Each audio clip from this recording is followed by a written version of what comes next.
Welcome back to part 6 of What If Naruto Was Told About the Secret to the Shadow Clone Jutsu. Please remember to like and subscribe, it motivates me to create more videos in the future. As always, link to the fanfiction is in the description. Chapter 16, A Snake in the Forest. Naruto walked back to the other genin as Anko spun around and grinned at them. Welcome one and all to the second stage of the Chunin exams, Training Area 44. Or as I like to call the Forest of Death. Ah. My home away from home. Naruto said with a smile, making many of the genin who had him turn and look at him with an incredulous expression. Anko snickered a bit. You Gakis are looking at one of my favorite training grounds, the Forest of Death. You'll find out why it's called that soon enough. Ha! You can't scare us, lady. Kiba scoffed, trying to hide how nervous he felt staring into the forest in front of him. He had heard stories of this place from his mother, and if she was afraid of it, then that meant the place was to be avoided at all costs. Anko grinned as she threw a kunai at the dog using ninja, slicing his cheek open. Before Kiba could even yelp, a hand gripped onto his skull to hold him in place while Anko appeared behind him and licked the genin's blood from his cut. You know, it's tough guys like you that spill that delicious blood I love so much all over the forest's ground. Anko grinned as she continued licking the petrified genin's cheek. Naruto-kun, no offense, but your friend really scares me, Tenten whispered into the blonde's ear. Naruto just chuckled. Yeah, she tends to scare people the first time they meet, but she's not bad once you get to know her. However, you really need to ask yourself this, is she creepier than the Lee and Gai sensei's sunset genjutsu of youth? An involuntary shudder ran down Tenten's spine. I don't think anyone can match that level of creepy. She had more than enough of that genjutsu to last for several dozen lifetimes over. Anko grinned in amusement as she watched Kiba look shocked, embarrassed, turned on and scared shitless all at the same time. Kami, how she loved messing with these genin. She stopped her blood sucking when she felt a presence behind her and drew another kunai, turning to see a strange woman with a straw hat and an overly long tongue with her kunai being held in said tongue. Here's your kunai, Proctor-san, the woman spoke in an eerie yet perfectly understandable voice, despite having her tongue sticking out. Why thank you, Anko smiled as she took the kunai and put it away in her pouch. But next time I would recommend not sneaking up on me like that, unless of course you have a death wish. I apologize, I just get excited at the sight of blood, and your kunai cut my precious hair so I couldn't help myself. The Kusagaker Hidden Grass Village Kunoichi licked her lips.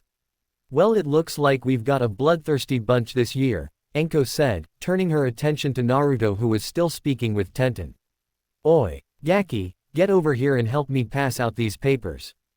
Anko reached into her trench coat and pulled out a stack of papers from somewhere. Where exactly somewhere was a question up for debate considering she had no pockets on her persons or her clothes.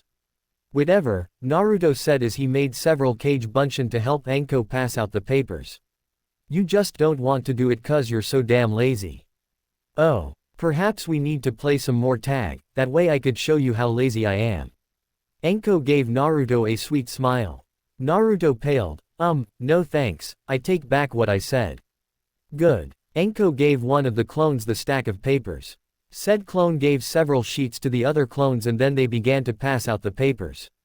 Before we begin the second exam, I need you all to sign these forms. There'll be deaths in these exams and if you don't sign them, I'll be the one they hold responsible. Suffice to say, I don't want to have to deal with the paperwork when your village bitches and complains to me about your death. But before we get started on the bloodbath that I hope will come, I'm going to explain the second exam to you. After that, your team will check into the booth behind me. You will be attempting to live through what will be considered the ultimate survival test. Each team will go through one of the 44 gates and head towards the center of the forest where you will find a tower. However, before you get to the tower, you have an objective you must complete. You are to use whatever means you deem necessary to obtain one of two scrolls, a heaven or an earth scroll. Half of you will get one, while the other half will get the other. So we not only have to go through this forest, but we also have to get our hands on the opposing scroll and take them to the tower with both intact. Sasuke asked. Yep, that's pretty much what it comes down to, Anko said with grin. However, there is also a time limit. You only have 5 days to retrieve a scroll and get to the tower. 5 days, Ino shrieked. But what about food? Whined Choji. There's plenty to eat in the forest, either that or you can kill an enemy and eat them. Enko's grin turned bloodthirsty, causing many genin to shudder. Now there are two ways you can fail this test. One is if you don't show up at the tower within 5 days with both scrolls or don't show up at all. And two is if one of your teammates dies in the middle of the exam. Also, I shouldn't need to say this, but you cannot look inside the scroll until you reach the tower. You know, the way you tell me not to do something really just makes me want to do it, you know, so I can spite you. Naruto spoke up, grinning at the purple-haired proctor. Enko smirked. Well, if you do open either of the scrolls you'll be in for a nasty surprise. So for your benefit and my entertainment I hope you don't, I want to see you fight. So now that the explanations are done, sign the form and turn them in at the booth, then pick a gate and prepare to begin the exam. As soon as she finished, the Chunin pulled a black curtain over the booth so that no one could look in. Everyone walked away after that, going somewhere to sign the forms before walking over to the booth to get their scrolls. Sasuke looked down at the scroll he had received. It was a heaven scroll, meaning they would need to get an earth scroll to pass. He looked over at Naruto, who was grinning from ear to ear, reminiscent of the crazy proctor who had just finished speaking, while Sakura was looking into the forest with a nervous expression. There's bound to be deaths in this exam. I hate to say it, but I'm confident Naruto can handle anything that comes our way, however I'm unsure if Sakura will be able to deal with it. Sasuke looked into the forest that his team was going to be stuck in for 5 days. Whatever the case, we're going to need to be careful in this forest if we want to survive. You excited, Tem? Asked Naruto, smirking as the raven-haired genin looked at him. After a moment Sasuke smirked as well, showing a rare display of comradeship with his blonde teammate. Of course. This will be a great opportunity to test myself against ninja from other villages. This will definitely be one hell of a party, I can tell you that, Naruto grinned. Suddenly Enko's voice came on over the speakers. The second test of the Chunin exams begins, now. The gates opened and the teams shot forward, heedless of the dangers that awaited them.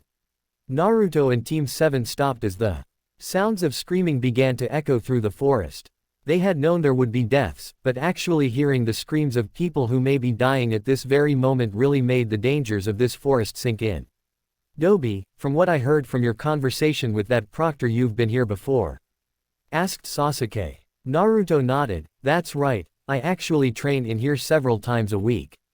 You could say I know this place like the back of my hand. Sasuke grunted. So then what would you suggest we do? Both Naruto and Sakura looked at their teammate in shock. Neither of them had expected Sasuke to ask someone else for their opinion. Naruto was the first to recover. Well, we came through gate 33, if we head 2 miles east we'll run into a river that will take us all the way to the tower.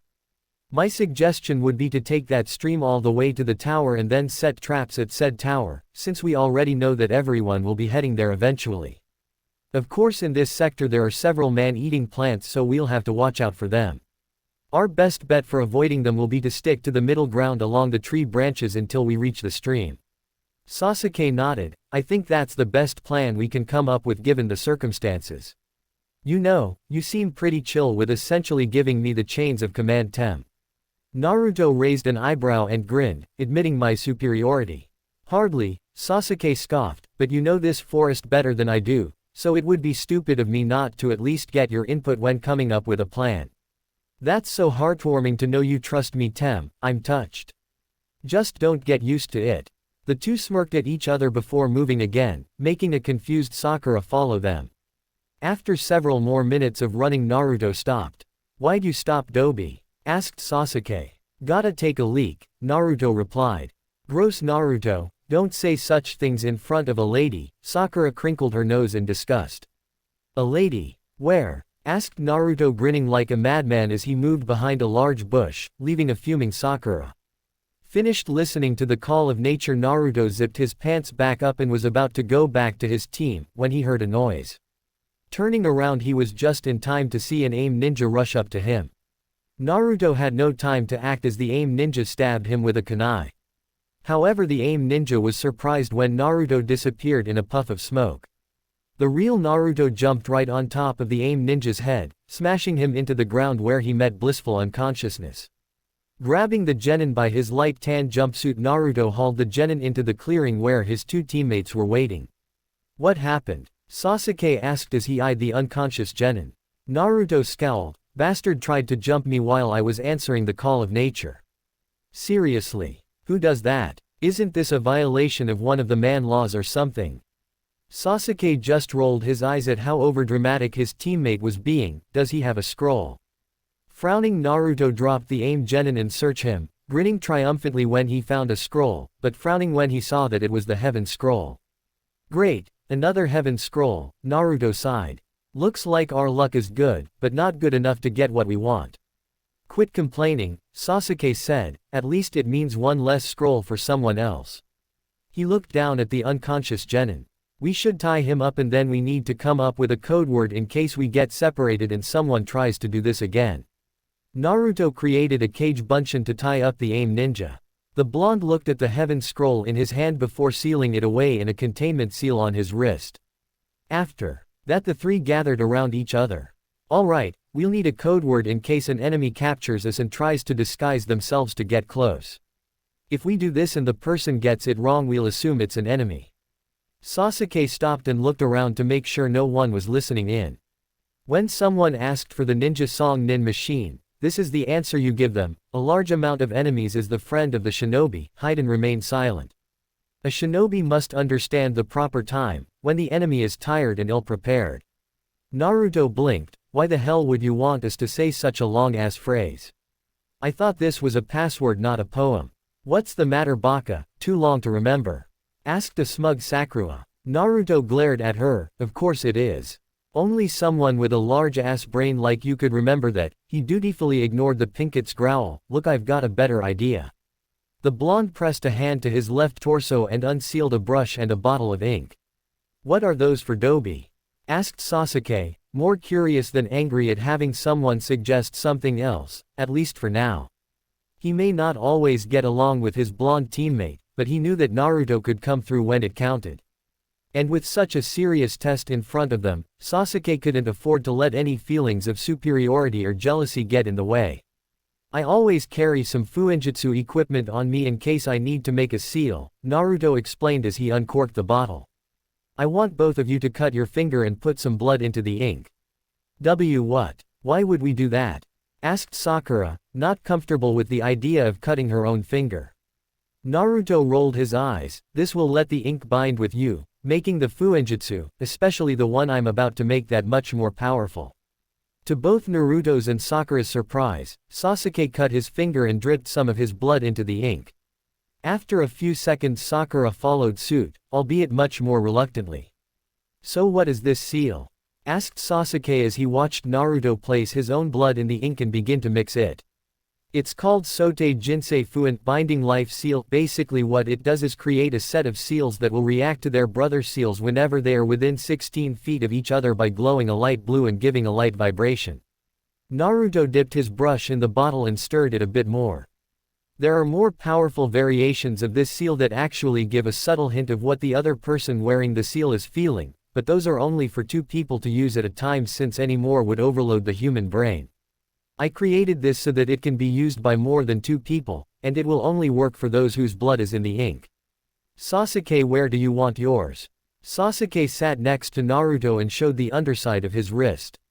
He watched in mild interest as Naruto used precise and quick strokes of his brush to create what looked like a bunch of scribbles to him. Sakura received hers on the opposite wrist as Sasuke and Naruto had to have a clone do his on the left side of his neck, one of the only places that was not covered in cloth and did not have a seal already there aside from his face. Once he had made all of the seals, Naruto created 2 more clones who went through the same hand seals before putting a hand against one of the seals on the 3 genin. Sotei Jinsei Fuin. The seals began to glow a light blue before the 3 felt a slight vibration. There we go, all done, Naruto said, feeling proud of finally finding a use for one of the seals he had created for actual ninja uses. Good, now we should get moving, Sasuke said as he stood up. The group was about to move before Naruto felt a small pulse of chakra. He turned around just in time to feel the beginnings of a wind jutsu. His eyes widened, and just when he was about to alert his teammates to the danger, a powerful gust of wind hit them, sending the 3 flying off in separate directions. Sasuke groaned a bit as he stood up and surveyed his new surroundings. He turned around as he heard a twig snap and saw Sakura stepping out from behind the bush. He would have gotten into a combat stance, but his seal began to glow a light blue and give off a soft vibration. "Sasuke-kun," Sakura said in relief as she came up to him. "Sakura." Sasuke gave a nod of acknowledgement. He may not quite like her, but she was his teammate, and in situations like this they would need to stick together. "Have you seen Naruto?" Sakura shook her head, for once not scowling at the mention of her blonde teammate. "No, I haven't seen him yet." As if summoned by magic, Naruto appeared in the bushes a little ways away. "Hey guys, are you two okay?" The blonde began to move, however as soon as he got a few feet from them Sasuke tossed several shuriken, forcing the blonde to block and dodge the attacks. "What the hell, Tem?" Sasuke glared at the blonde. "This has to be the most pathetic attempt at hanging into someone I've ever seen. First off, Naruto would most likely make some smart-ass remark about Sakura trying to get me alone so she could rape me." Sakura gave a heavy blush and nosebleed at the mental image that evoked, while Sasuke shuddered but continued anyways. "Second, the seal Naruto placed on us hasn't changed since you got here, it should have increased in intensity by now. I suggest you reveal yourself before I'm forced to simply kick your ass without an explanation as to who you are." "Ku, very good Sasuke-kun. It looks like there is more to this team than I thought besides you." There was a puff of smoke, and when it cleared, it revealed the Kusa Kunoichi, who gave the pair a bloodthirsty smirk. "Looks like this is going to be more entertaining than even I had hoped for." Naruto sighed as he continued jumping through the trees, trying to locate his teammates through the small scent of them he could find. Just my luck to be knocked the furthest away." As he continued grumbling, Naruto was forced to jump to the side as a giant snake crashed into the tree he was on. "I don't remember seeing any giant snakes in the forest." Naruto frowned as the snake hissed and glared at him. "Whatever, I don't have time for you, so you're going to have to go." There was a puff of smoke before it cleared to reveal a rather ornate katana that was several inches longer and 2 inches thicker than a standard sword. As the snake came at Naruto, the blonde shot off the tree like a rocket, letting the giant reptile crash into the tree, shaking it. Hitting another tree, Naruto pushed chakra into his feet before blasting off. He came at the snake hard, channeling wind chakra through his blade as he sliced at it, cutting the head off. The creature thrashed around for several seconds before it went still, then to Naruto's surprise disappeared in a puff of smoke. "That was a summon," Naruto said to himself in shock. "But that's not possible, the only ones who can summon snakes are Anko and..." The blonde stiffened as he realized who that snake summon belonged to.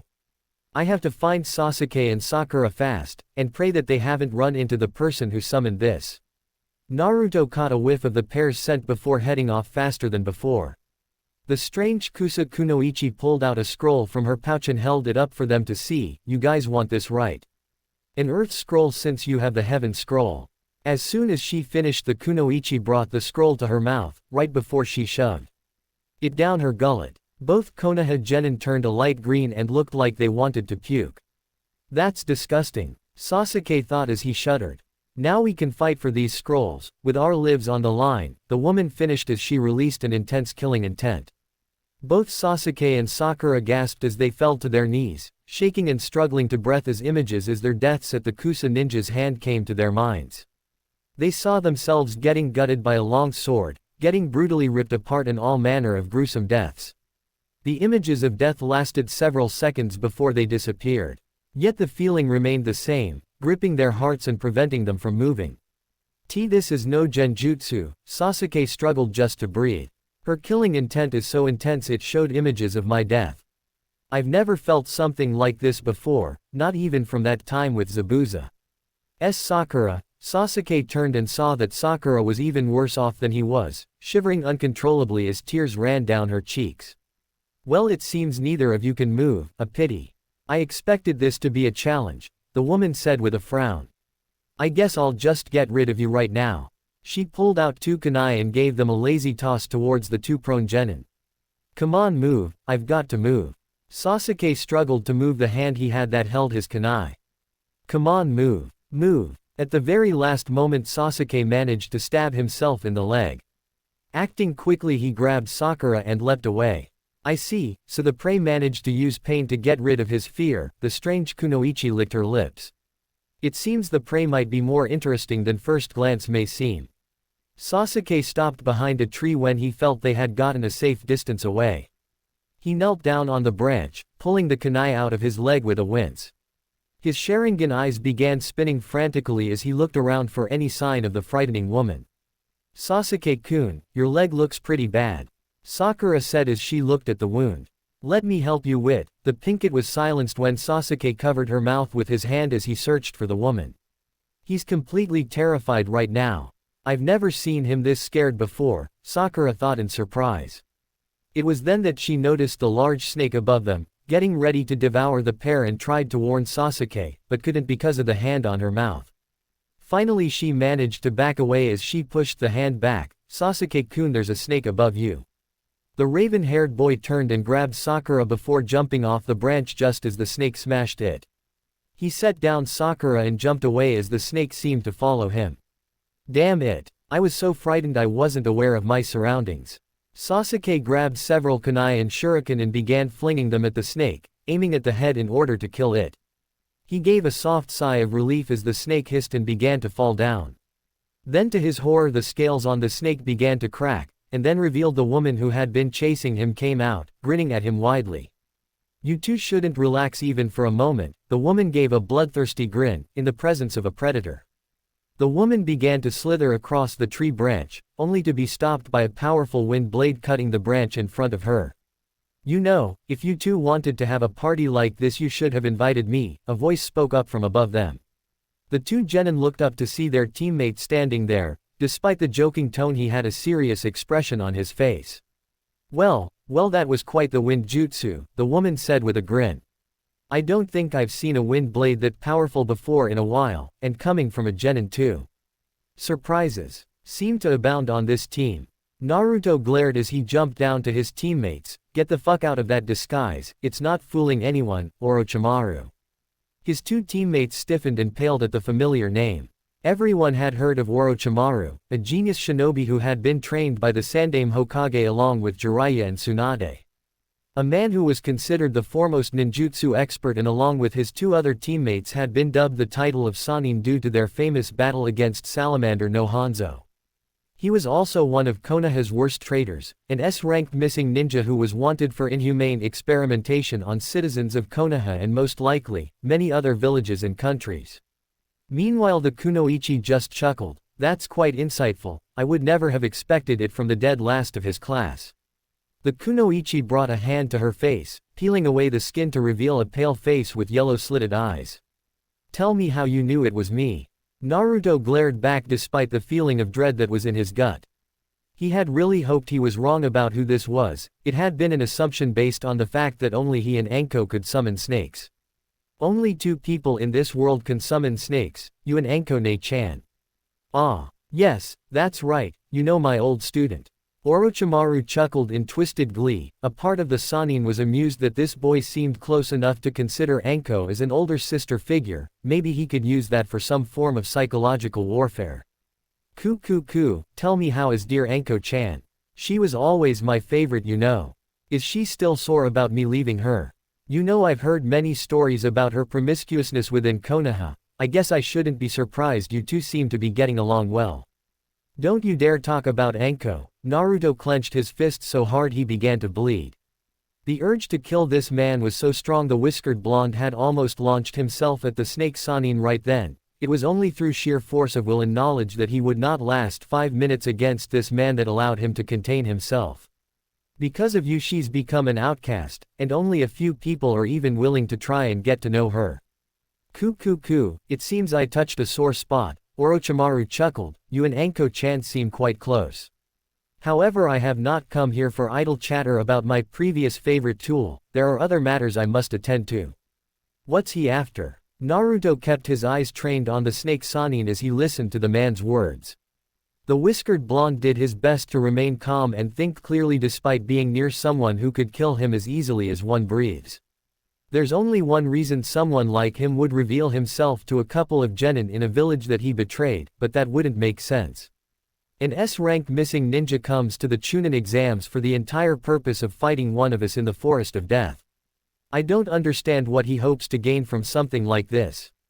Why are you here? Asked Naruto. He was not quite sure that he would actually get an answer. After all, why would someone with such a reputation bother to tell a genin his plans? Because of this line of thought, it came as quite a surprise when he did receive one. Why I am after Sasuke-kun. Orochimaru chortled, he has something I want.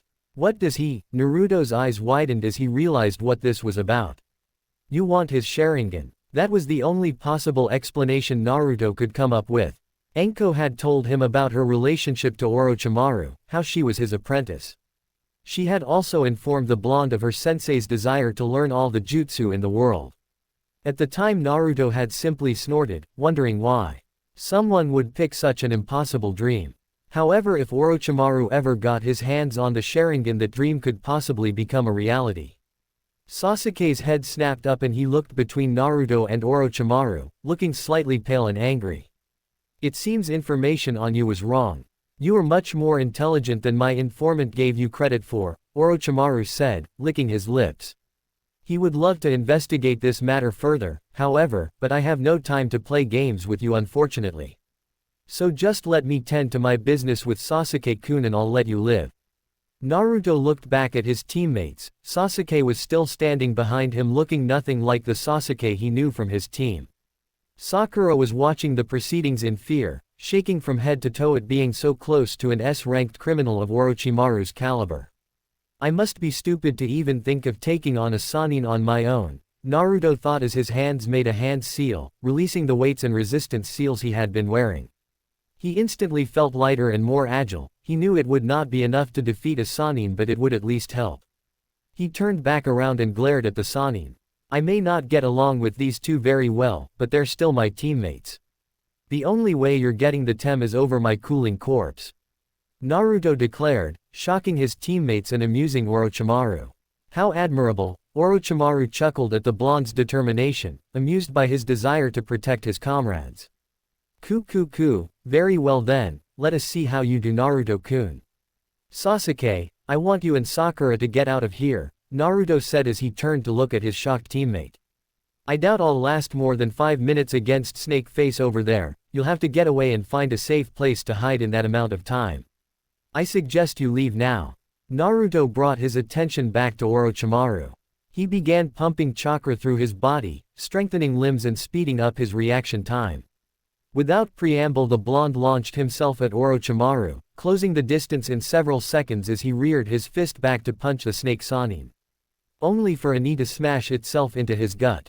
However, at the last second Naruto disappeared in a puff of smoke and was replaced by a log. Oh, Kawarimi, Orochimaru mused with a grin. Futen, Kamikaze no Tatsumaki, wind release, tornado of the divine winds. Naruto shouted out as he appeared on Orochimaru's left, thrusting out both palms towards the snake Sannin. 2 large tornadoes ripped from Naruto's palms and through the air. Orochimaru jumped out of the way as the branch he was on got torn to shreds. I don't think I've ever seen that jutsu before, Orochimaru mused as he looked from Naruto to the destroyed tree branch. You shouldn't take your eyes off your opponent, Naruto yelled from behind Orochimaru, his fist already in motion to attack. The snake summoning shinobi spun around and weaved through the fist, kick combo that the spiky-haired blonde sent his way, bending like a snake as he did so. Orochimaru lashed out with a punch that managed to connect to Naruto's chest, sending the genin staggering back. Before Naruto could recover, Orochimaru was in front of him, launching punches and kicks at Naruto, who did his best to dodge and block them. However, for every one attack the blonde got away from, at least 3 more hit their mark. It was obvious to the two who were watching that Orochimaru was merely playing with Naruto, picking apart the genin's defenses like they were nothing. He would get inside Naruto's guard and place several hits that, while stung, did not really damage Naruto. Then he would retreat and test the blonde's reaction times.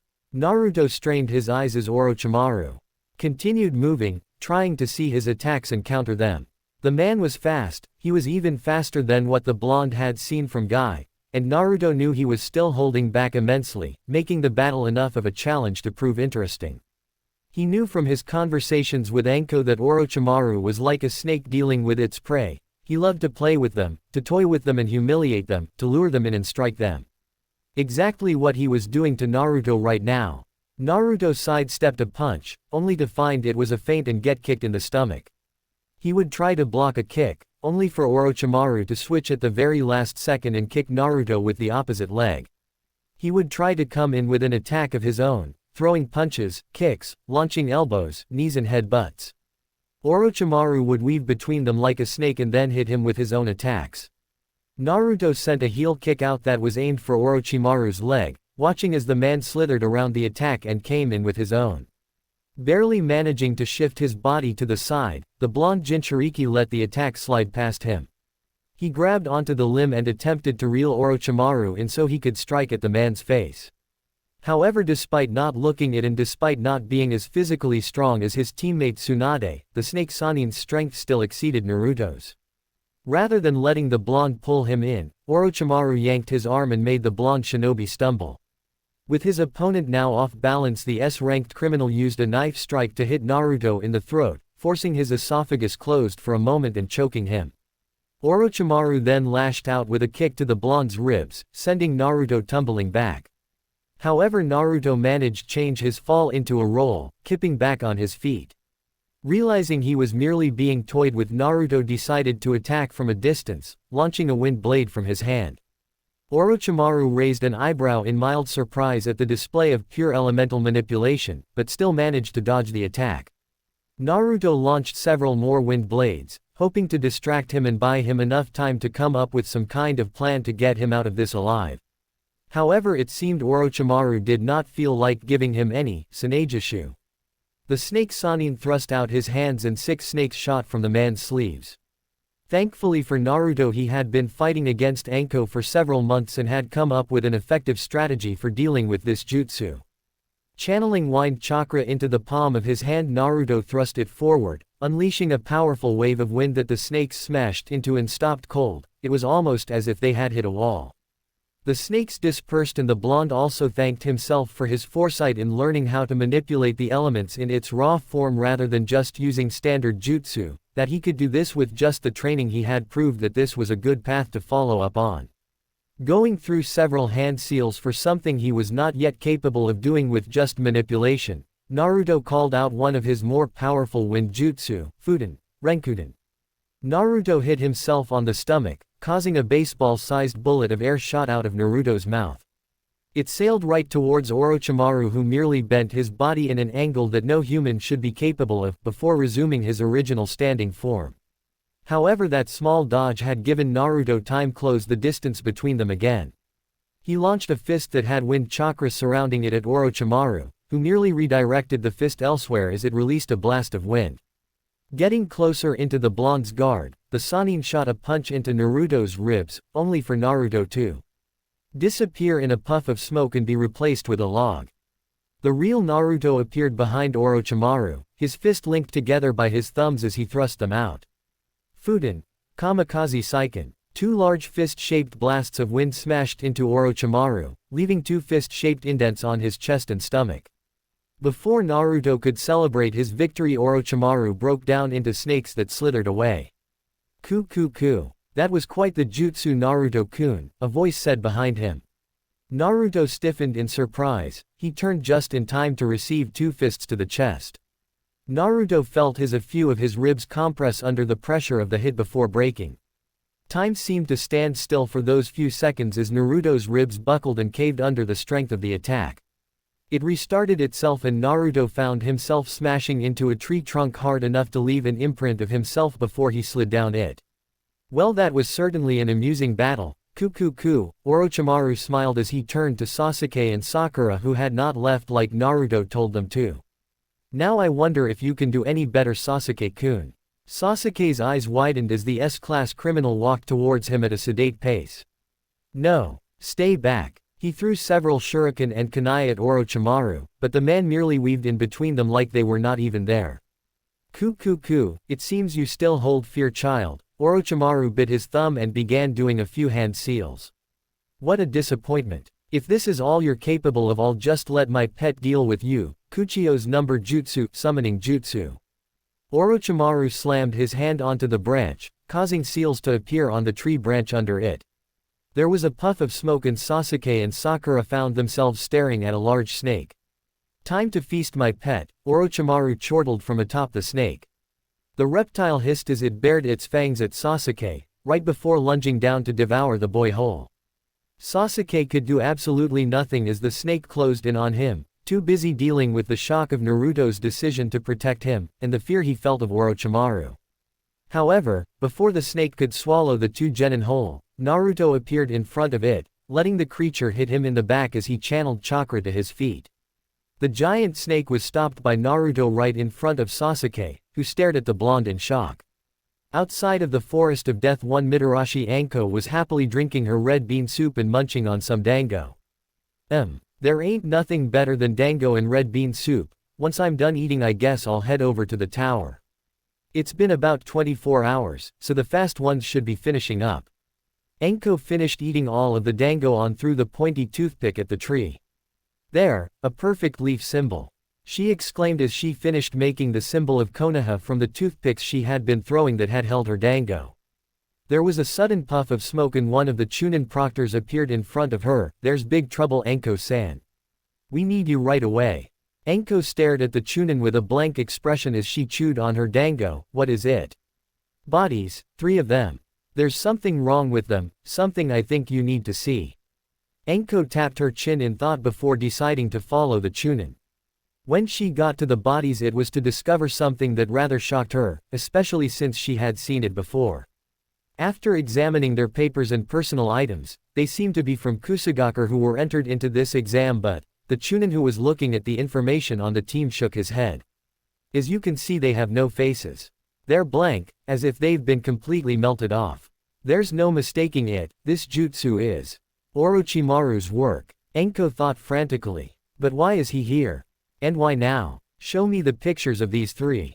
Anko demanded. When she got to see the photoids, it was to see the face of the woman who had grabbed Anko's kunai with her tongue.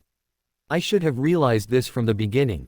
He was already in disguise at the time, the snake mistress swore as her mind became a whirlwind of activity. Anko whirled on the 3 Chunin who were at the scene. I need you to report this to Hokage-sama. Get him to send in some Anbu teams into the Forest of Death. I'm going after them right now.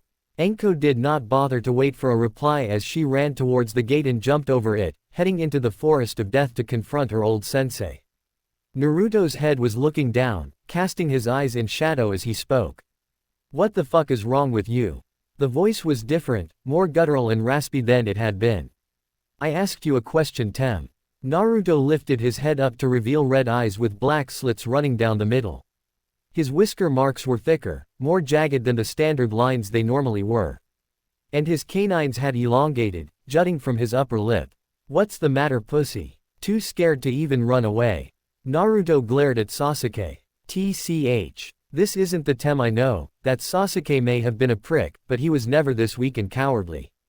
Naruto reared his fists and then slammed them into the snake behind him, leaving 2 decently sized imprints on the creature's face. The snake hissed out in pain before being forced back the summoning world. I guess I'll just have to take care of this myself. Naruto glared at Orochimaru as he landed on the branch. Now this is interesting, the snake Sannin thought to himself as he began to dodge and weave in between Naruto's renewed assault. His speed, reflexes and strength seems to have doubled. The boy is quite the surprise. Naruto jumped into the air and descended on Orochimaru with an axe kick. The snake Sannin jumped back, letting Naruto's heel hit the tree, creating a small crater on the branch. Naruto appeared in front of Orochimaru and attempted to claw the Sannin's eyes out. Orochimaru ducked and weaved under the attack, coming into the blonde's guard and hitting him numerous times in the torso. However, this time, all they did was make Naruto stumble back a little. Glaring Naruto came in again, this time with a low kick-high kick combo. When Orochimaru dodged all of them, Naruto shot a wind blade at him from point blank. To Naruto's surprise, Orochimaru was able to dodge the attack enough that it only left a light wound on his left arm. Gritting his teeth, he charged in even more furiously than before. Despite the increase in speed, Orochimaru found that Naruto was getting increasingly sloppy. Where before his attacks had some fluidity, now he was leaving nearly twice the amount of openings. I see, so the more heightened his emotions get, the stronger and faster he becomes. Orochimaru sidestepped a punch and delivered his own at the genin's face, sending the blonde stumbling back. But it comes at the cost of his ability to think clearly. Deciding he had seen enough, Orochimaru waited until Naruto attacked next, Kawiramiing himself with a Tsuchi Bunshin mud clone. He appeared behind Naruto and wrapped his tongue around the blonde genin's neck. What the? Hey, let me go, you stupid fuck. Naruto grabbed onto the tongue as he began to struggle against the tight hold. Orochimaru lifted the parted Naruto's cloak and lifted up his shirt. Ah, so that's the seal that keeps it at bay.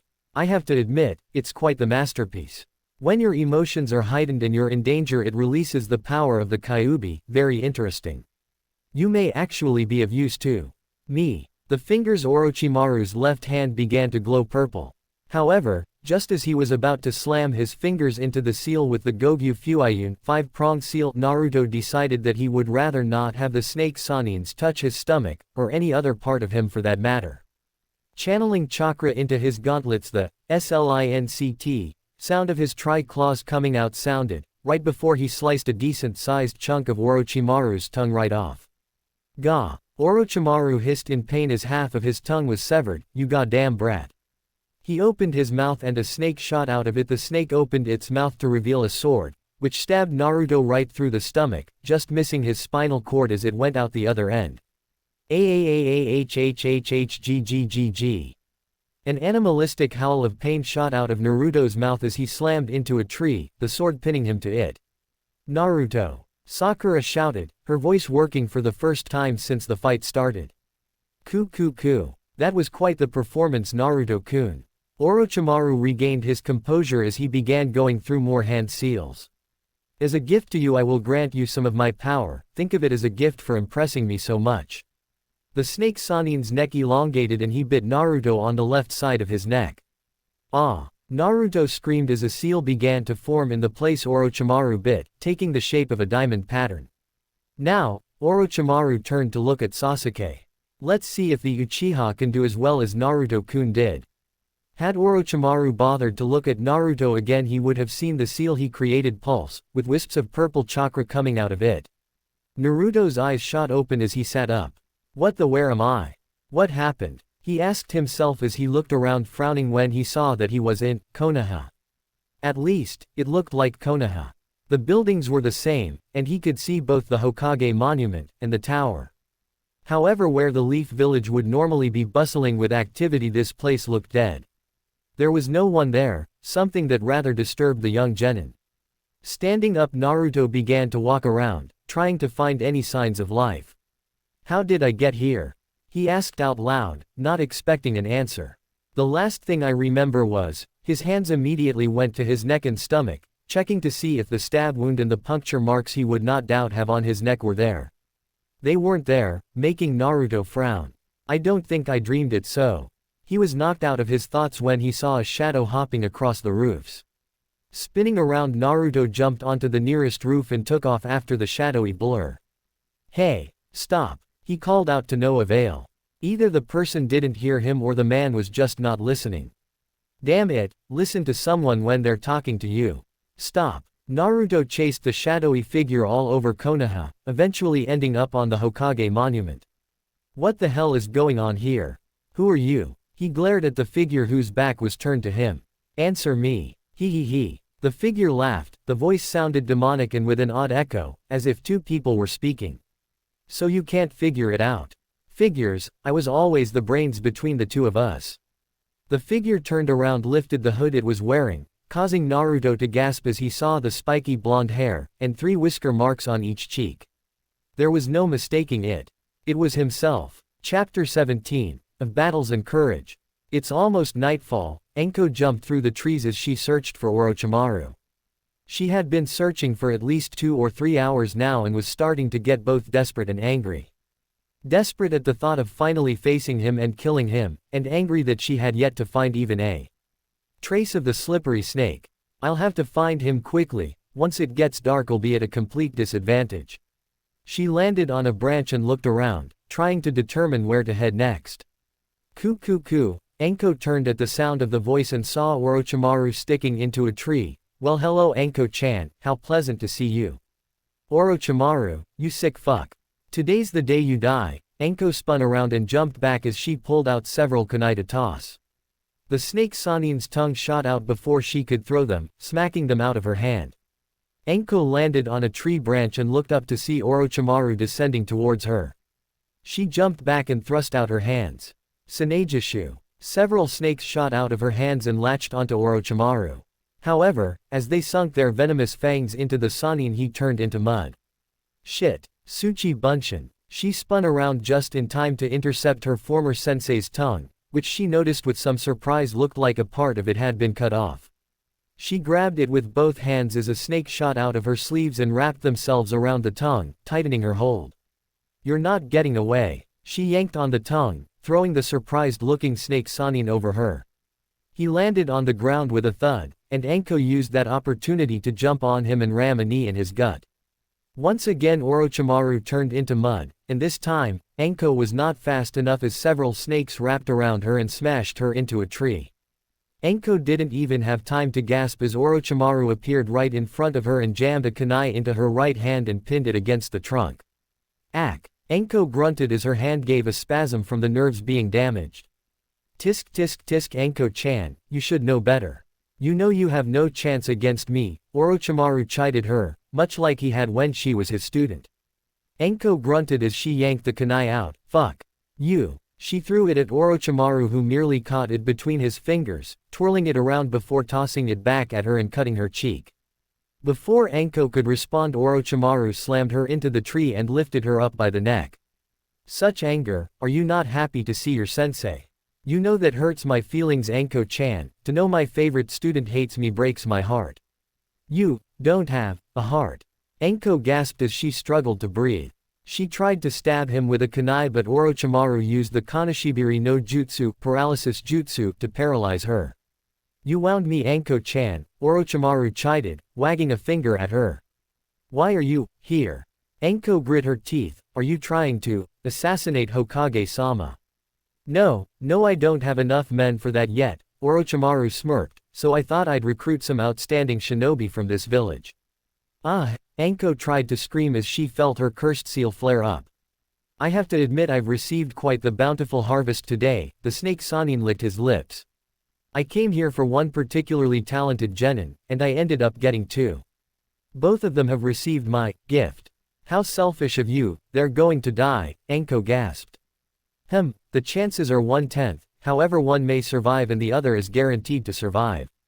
If Anko could have stiffened she would have. Who have you given your curse to? Feeling jealous are we? Orochimaru chuckled. Are you still upset that I threw you away? Even after all these years, unlike you, both of these shinobi are quite talented. One of them is the kid who carries the Uchiha blood after all, and the other. Orochimaru licked his lips. The other is the Jinchuriki for the Kyuubi no Kitsune. Anko paled for a second before she snarled at him, if you even touch him, I swear to Kami I'll fucking kill. You. So you two are quite close after all. You know when I spoke of you, he said the same thing. Orochimaru gave a soft chortle. I didn't realize you were into cradle robbing, Anko-chan. Though from what I've heard about your sexual habits I suppose I shouldn't be surprised. Anko could do nothing but listen on helplessly as her former sensei demeaned her relationship with Naruto. Truthfully, she did not quite know what she felt for the younger blonde, but she knew she would give her life for him. To listen to her sensei speak of their relationship, something Anko had started holding close to her heart, was more than she could bear. Just imagine it. Orochimaru smirked. With that boy under my control, and Sasuke-kun's Sharingan, Konoha will most surely fall. Naruto would never follow you. If there was anything Anko was sure of, it was that. Somehow, despite all the pain he went through, Naruto still loved Konoha, or at the very least several of the people in it. He would never betray it or them. Oh, I don't know about that. We all know how Jinchuriki are treated. I will be the one to take away his pain and grant him the power to get revenge on the village that wronged him. Just think. It will be glorious to have him under my control. Orochimaru let go of Anko, letting her drop to the floor. Anyway, I have 3 ninja of my own participating in this exam. I think I will go and enjoy the coming show. The S-ranked criminal sunk into the floor, yet his final words echoed around Anko. Oh, and be sure not to let Sarutobi-sensei ruin my fun, or I'll burn Konoha to the ground. Enko was forced to lay there for several more minutes until she could move again. Getting up, she made her way to the tower. Sakura looked at her two teammates in worry as she changed their now hot rags with newer ones. She knew she was in trouble. Both of her teammates were unconscious and there was no telling when an enemy shinobi would show up in this place. She had managed to drag her two teammates to a large hollowed-out tree, where she had set them in order to give them some kind of cover, but it would be obvious they were there to anyone who looked. She looked down at Sasuke, who was sweating profusely and currently whimpering in some kind of pain. He had stopped screaming an hour ago, but it was obvious he was still being affected by whatever Orochimaru had done to him. Sakura turned her attention over to her blonde teammate who seemed to be having far more problems. He was sweating a lot, grunts of pain and occasional shouts escaped him, almost like he was locked in some kind of struggle. What was worse was his cursed seal. It was pulsing and a vile purple chakra was leaking out of it. Added onto that was the large stab wound he had suffered. She bandaged it up as best she could, but she was no medic. She looked at the now soaking red bandages that covered his surprisingly muscular torso. Had she not been so worried by the wound, which had gone all the way through his back, she would have blushed at the compact yet tightly muscled body. I'm going to need to change his bandages again. As she watched Naruto, he began to trash around, yelling and shouting in pain and fear. Sakura was forced to literally hold him down so he would not hurt himself any more than he already had. She waited for it to subside before getting off him. What's going on with him? She wondered as she began wiping some of the blood that was trickling down his mouth due to him biting his tongue. As she continued to watch him, her thoughts went back to the battle he had gotten into with Orochimaru. A part of her still could not believe he would go so far to protect her and Sasuke. I may not get along with these two very well, but they're still my teammates. The only way you're getting the tem is over my cooling corpse, Naruto declared, shocking his teammates and amusing Orochimaru. That he would so willingly fight an S-rank criminal he had no chance of beating just so he could escape. Sakura felt guilty for all of the times she had berated him now. He had risked his life for her, knowing the chances of victory were nil, and she repaid him by yelling at him and trying to abuse him. Not that she could hit him anymore when she tried, but that was not really the point. Seeing his strength and Sasuke's afterwards made her realize that they were getting farther and farther away from her in terms of ability. She was forced to hold Naruto down again as he began thrashing around and shouting in pain. "Did you hear that?" asked a black-haired Kunoichi as she turned to her partners after hearing the shouts of fright and pain. "Do you think it was the Uchiha?" "No, it sounded like that blonde-haired kid," replied the bandage-faced shinobi. "Sounds like he was injured. I'm looking forward to paying him back for kicking me." "So we should attack them now?" asked the Kunoichi. The bandaged shinobi shook his head. "No, let's wait until the pink-haired one falls asleep. We'll attack at dawn to make things easier." "Ah, come on Dosu, that chick doesn't look like she can even take on one of us," the spiky-haired genin complained. "Hell, I doubt she could even take on an academy student." "I agree with Zaku. I mean, look at her. I would rather not deal with any unnecessary conflict," Dosu snapped. "I don't care how weak she is, I would rather just run in and kill them without trouble. And even though she does look weak, I want to do this when she can't even put up a fight." The other two members just sighed, eventually nodding their heads. Dosu had been the one put in charge for this mission, so they really had no choice but to follow him. Naruto stared at the person who looked just like him in shock. This person looked exactly like him. There were some minor differences, those differences being that his hair was a little darker, his whiskers were thicker and more jagged, and his eyes were a blood red color. But everything else was unmistakably his features. "Who are you?" "What a stupid question," the Naruto look-alike chuckled. "I am you, of course." Naruto's eyes widened. "That's not possible." Then he stiffened and his eyes widened even more as he realized something. "You're that voice I heard on the bridge." What the hell was going on? He had thought the voice belonged to Kyuubi. "I'm so pleased to know you recognize my voice. Maybe you're not as stupid as I thought." Yami Naruto tilted his head, his grin still on his face. "And it's perfectly possible. I am you, I am the you that you buried deep within your heart. The darkness you carry within you. Haven't you ever wondered why even after everything you've been through you never truly felt any hatred? Why even with the village treating you, like you worth less than the dirt they walked on, you never lashed out. Naruto frowned. Truth be told, he had never thought about why he had never really felt anger, or why he was always so cheerful. He had just felt that crying over something, or getting angry over something that could not be helped simply wasn't worth it. All he had ever wanted was for people to see him, and then later on to prove he was not the Kyuubi. He never had time for what he felt were ridiculous thoughts, not really. The blonde shrugged and decided to try and keep a nonchalant attitude for this confrontation. I never had time to think about such stupid and ridiculous and pointless thoughts. Well, whether you thought about it or not, that is what I am. I am the darkness that you buried in your heart ever since you realized you were hated. The Yami Naruto grinned, showing off his elongated canines. I have been buried here deep within your mind. But every year I would gain just a little bit more power, a little bit more freedom. It was here that the Yami Naruto frowned, at least until recently, that is. Ever since you graduated and befriended those two, I have stopped growing. Ever since they came into the picture I began to get weaker. The dark version of the blonde growled. I nearly gave up hope for ever getting out of here and giving Konoha our just revenge. The only time I was able to truly make an appearance was when that Haku chick died, and even then I could only subtly influence you. However, Naruto watched in a mixture of shock and fear as a vile purple chakra surrounded his dark self. A seal spread out from his neck, forming a diamond pattern before stopping when it covered half of the dark Naruto's body. However, after that man bit you, I gained this incredible power. Power enough to defeat you and take over this body. Yami Naruto let loose a hollow and chilling laugh. With this I will get our revenge on Konoha. I will destroy that pathetic village. Naruto glared at his opposite, before smirking. You must be some kind of fucking retard if you think I'm going to let you get away with something like that. I'll never let you destroy Konoha. It's still my home and there are still people I love in it. You won't be able to stop me. Yami Naruto rushed towards the blonde faster than he could track. Naruto gasped as he felt a powerful blow being delivered to his chest.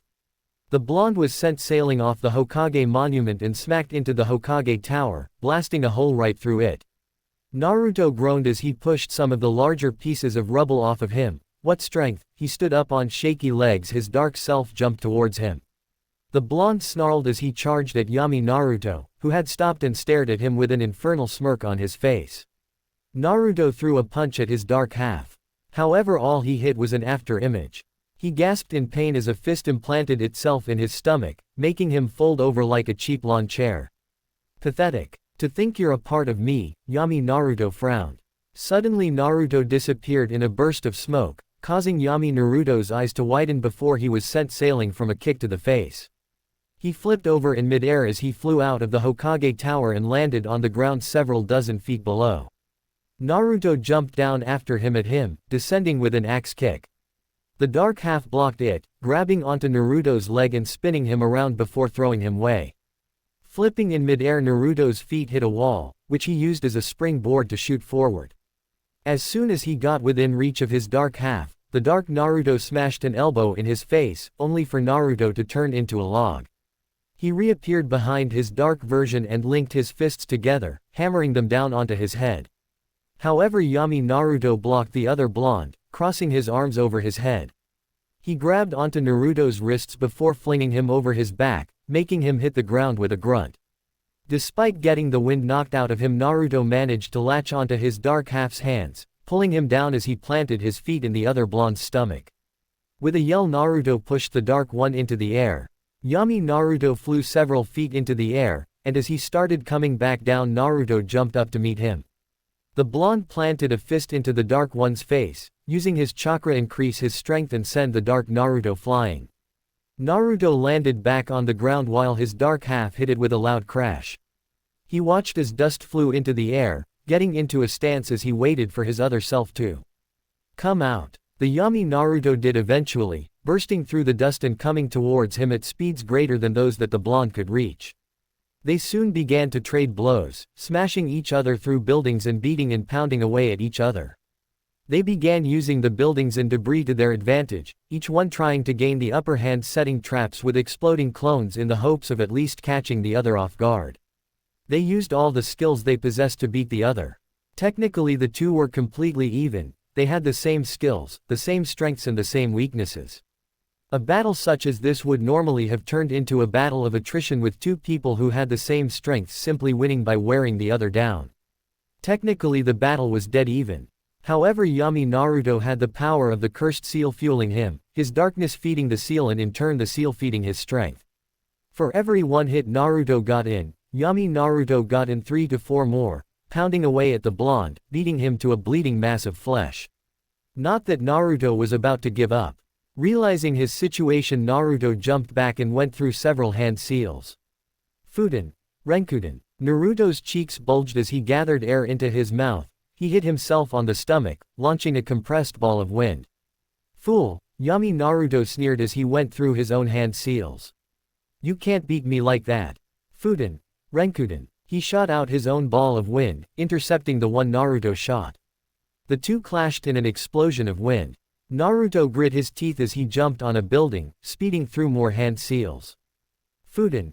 K's Senbon. Several dozen Senbon made of wind appeared in front of him, before all of them shot towards the dark Naruto. As soon as they hit, holes appeared on him, only for Naruto to disappear in a burst of smoke. The roof broke apart and Yami Naruto flew out of the new hole, smashing a fist under Naruto's chin and sending him flying. Naruto hit the edge of the roof before bouncing off before he hit the ground below. Yami Naruto jumped off the roof, forcing Naruto to roll out of the way as he attempted to stomp on the blonde. Continuing his roll, Naruto pushed himself up and released a wind blade as he pushed himself into a corkscrew. Yami Naruto dodged and Naruto used that time to close the distance, punching his other half in the face. However, he was sent sailing back when his dark counterpart exploded. Naruto gasped in pain as he smashed through a wall, landing on his back and feeling several of the sharper pieces of debris stab into his back. He yelped in pain, rolling on his stomach in an effort to keep the debris from going any deeper. He, I told that you couldn't beat me, Yami Naruto smirked as he appeared before Naruto, stepping on one of the pieces of debris and pushing it into Naruto's back. Ah! Naruto yelled out, his back contorting as pain shot through his nerves. When his counterpart released him, Naruto gasped for breath, trying to control the spasms that ran through his back. Ha! Yami Naruto sighed, looks like I'm finally gonna get my freedom. He kneeled down next to Naruto, don't worry, I won't kill you, that would be like killing myself after all. However, now you're gonna know what it feels like to be locked away, and you're not getting out. Damn it, why is he so strong? Naruto grit his teeth as he tasted blood in his mouth. He tried to get up only to realize his body wasn't responding, on top of that his vision was starting to get heavy. He's too strong, I can't beat him. Don't give up, Naruto blinked as he heard a feminine voice enter his mind. Who? You can't give up, but he's too strong. If you give up he will destroy Konoha, and the precious people you have inside. Precious people. When a person has something important to protect, that's when they become truly strong. Haku, I can't give up now. What would Haku-chan think of me if I just let him win? All of my friends would die. Oja-san, Chuki Oja-san, Iyame Ne-chan, Enko Ne-chan and Ten-chan. I can't give up. Then you must get back up and fight. Who are you? The voice giggled, you will know in time. For now let me help you. Naruto suddenly felt power coursing through him as a foreign chakra invaded him. It felt odd, familiar. Naruto felt as if he should recognize the signature somehow. He stood up as the energy began pushing the debris out of his back, catching the attention of Yami Naruto. If you think I'll ever let you go free, you've got another thing coming, Naruto said with his hair shadowing his eyes, the smirk on his face being the only thing Yami Naruto saw. Now I'm gonna beat your ass black and blue. Naruto shot forward faster than his dark counterpart could react, jumping in the air and smashing a knee into Yami Naruto's face. As the dark one stumbled back, Naruto came and grabbed his head and smashed Yami Naruto's face into his knee, over and over as blood began to splatter on the floor. Yami Naruto managed to free himself by jabbing his counterpart in the stomach, however it did little more than give him a second to breathe before Naruto was on him again. Like the last fight, this one was completely one-sided, only this time it was Yami Naruto who was on the losing side. Naruto came in with a left-right, fist-elbow combination. Yami Naruto was able to block the combo, but did not even see the knee that came in due to his focus on the other attacks. The dark blonde gasped as he felt his intestines crumple under the hit, causing him to fold over the knee like a cheap lawn chair. Less than a second later Naruto spun around on his heel and smashed a foot directly in his dark counterpart's face, listening in satisfaction as bone and cartilage broke under his assault. The force of the kick sent Yami Naruto flying, landing on the ground several feet back, skidding along the ground for several more feet before stopping. Panting heavily, Naruto walked over to where the figure of his dark half lay. He looked at the face of himself as the cursed seal receded and smirked. "Looks like you lost." His dark half scowled. "Do not think this means I am beaten. I will come back, when the time is right I will return and," a cruel smile graced his lips, "I will destroy Konoha and everything you hold dear." Naruto watched as Yami Naruto disintegrated, leaving nothing behind. "You can come back as many times as you want." Naruto replied to his other self's parting words, even though he was no longer there to hear them, "I'll beat your ass each and every time." With the battle over, the odd energy that had been empowering him left, causing him to fall to the floor, unconscious before he even hit the ground. Sakura continued trying to keep an active vigil over her two teammates, however there was a look of exhaustion clearly written on her face. She had been awake for close to 18 hours, foregoing even short naps since she did not know if or when an enemy would attack. Her head began to nod as she felt herself getting tired. It snapped back up when she heard the sound of a twig snapping, and turned to see a squirrel running towards her. She gave a sigh of relief when she realized it was not an enemy, however her eyes widened and she threw a kunai towards it. Luckily for the squirrel, it hit the ground right in front of it, causing the creature to squeak and run off. She let out a deep breath as she watched it scurry away and turned back to watch her teammates. Soon enough her head began to nod and her eyes began to close. That was when she heard a chuckle coming from in front of her.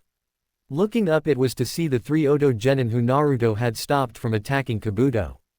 All of them had a cocky-looking smirk on their faces. Well, the two whose faces could be seen, she could not tell if the one with his head wrapped in bandages did or not. "Looks like you've been up all night," came the smug voice from Dosu.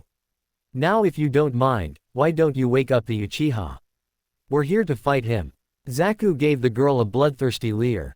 "What did Orochimaru do to Sasuke-kun and Naruto?"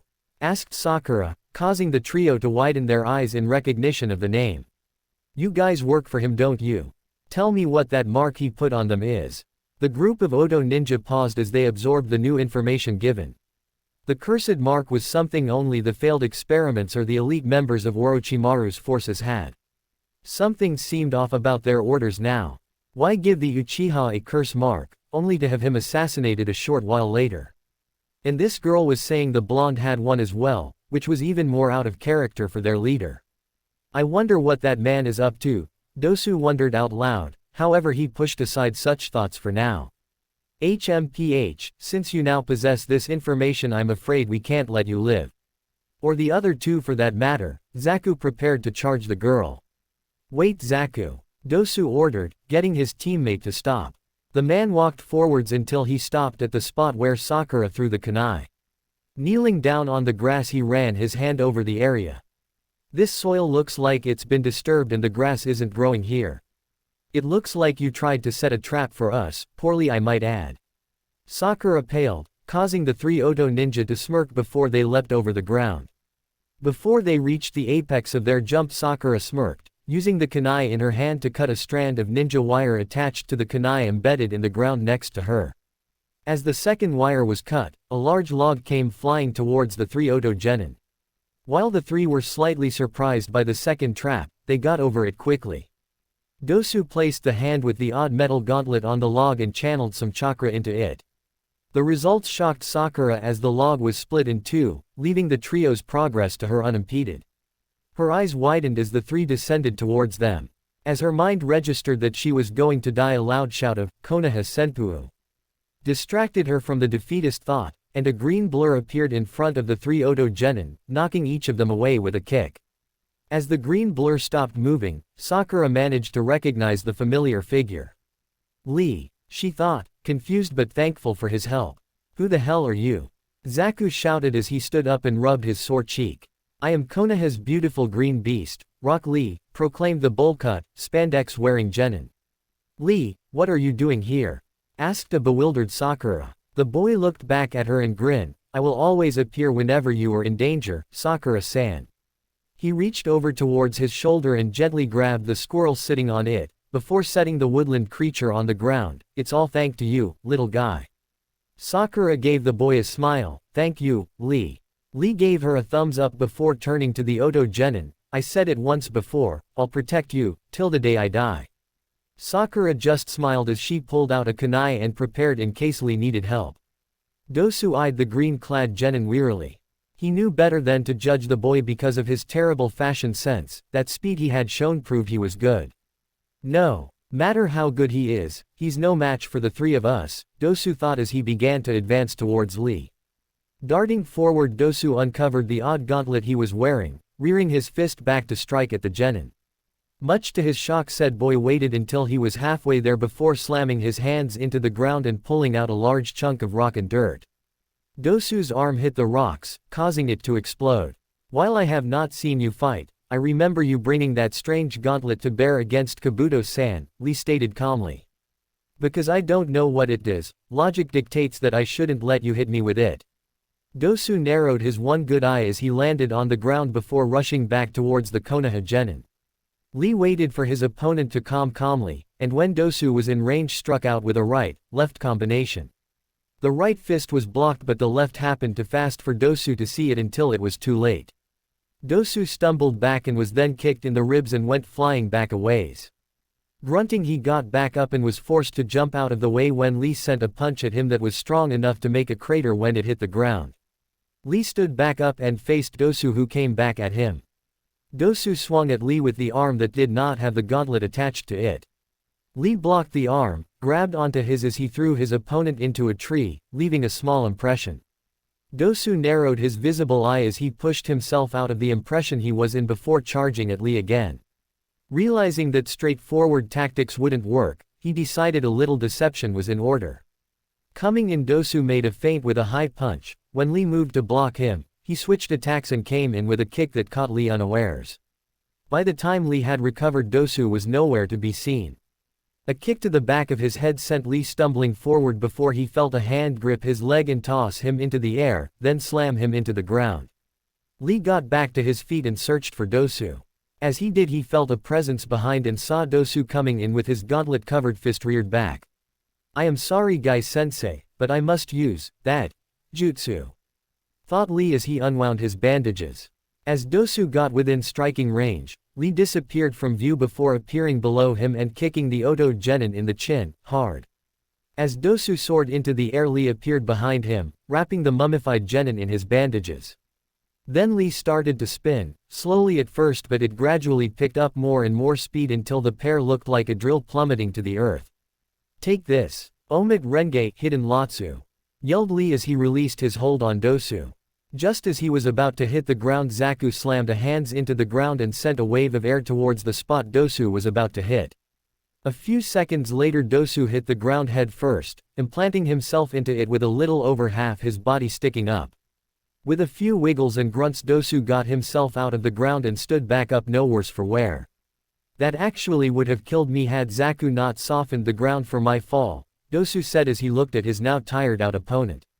I am possible, Lee muttered as he fell to the ground, his muscles having torn from using his jutsu. It seems that attack you used has some serious backlash, Dosu mused as he saw Lee kneeling on the ground, panting. It matters not, I have tired you out as well.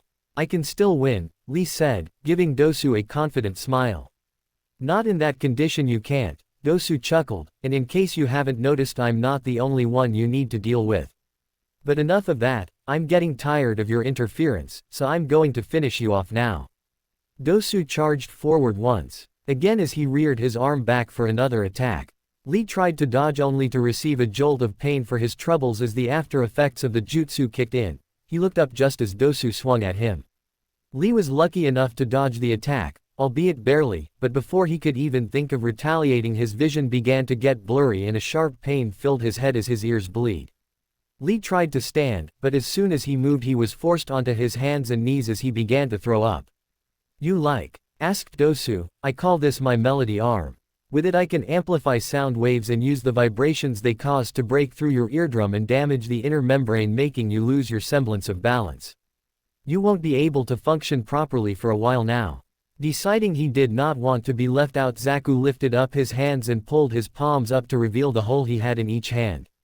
"My specialty is the ability to control supersonic airwaves and air pressure, slicing up or blasting my opponents. To us, your jutsu are laughable. As you can see, you have no hope against us. You put up a good fight, but it's time to say goodbye, kid." Gosu reared his melody arm back, ready to strike. He didn't get the chance to swing as a powerful punch connected with his jaw, launching him back several feet. Gosu looked up in surprise at seeing a fiercely determined Sakura standing beside Lee, her fist held out in a punch. "So it looks like she's not completely useless after all," Zaku commented with a sneer. Sakura panted as she glared at the trio. There was no way she could win against one of them, let alone all three at the same time. Maybe Sasuke could, maybe Naruto could, but Sakura held no delusions that she could. It didn't mean she was going to let them kill Lee when he had come to save her. Sakura-san?" asked a wide-eyed and surprised Lee. "Don't worry, Lee, I can at least hold them off for a bit while you recover," Sakura said, smiling at him. "Hey, I don't even know if she's worth the effort," Zaku commented.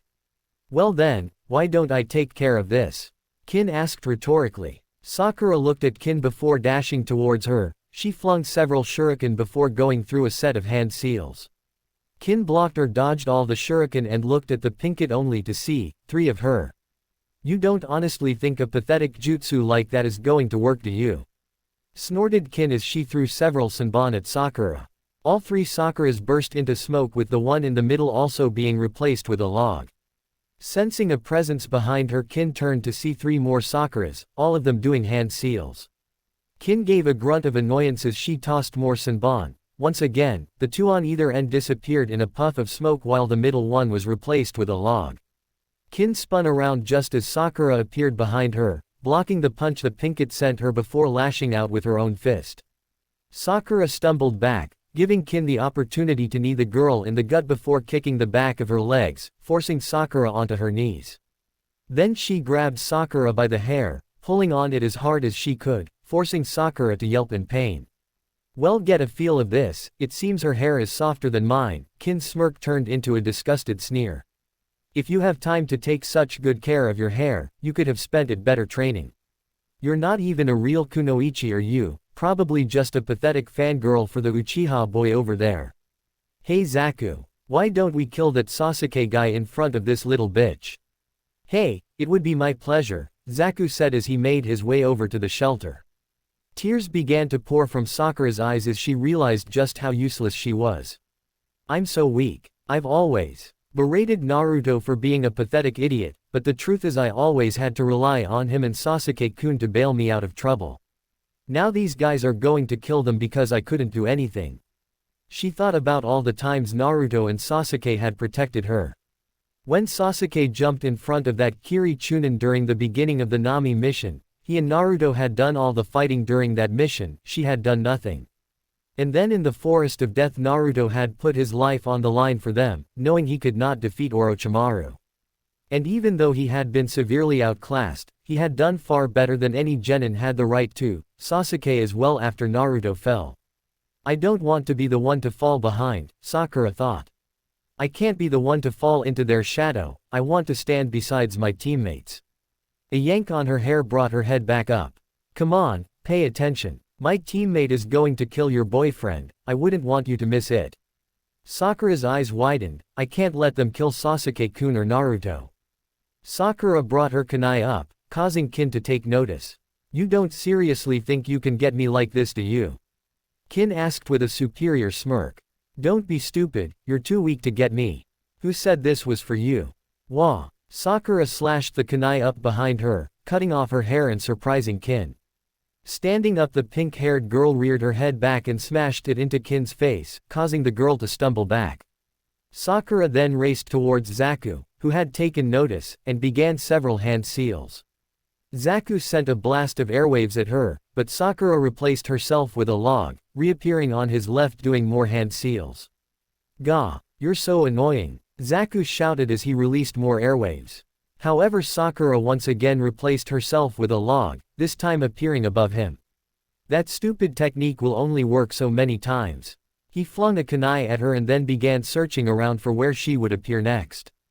After a while, when she did not reappear, he blinked, then became surprised when he felt blood splatter onto his face. He looked up to see Sakura with a kunai in her forearm still descending on him.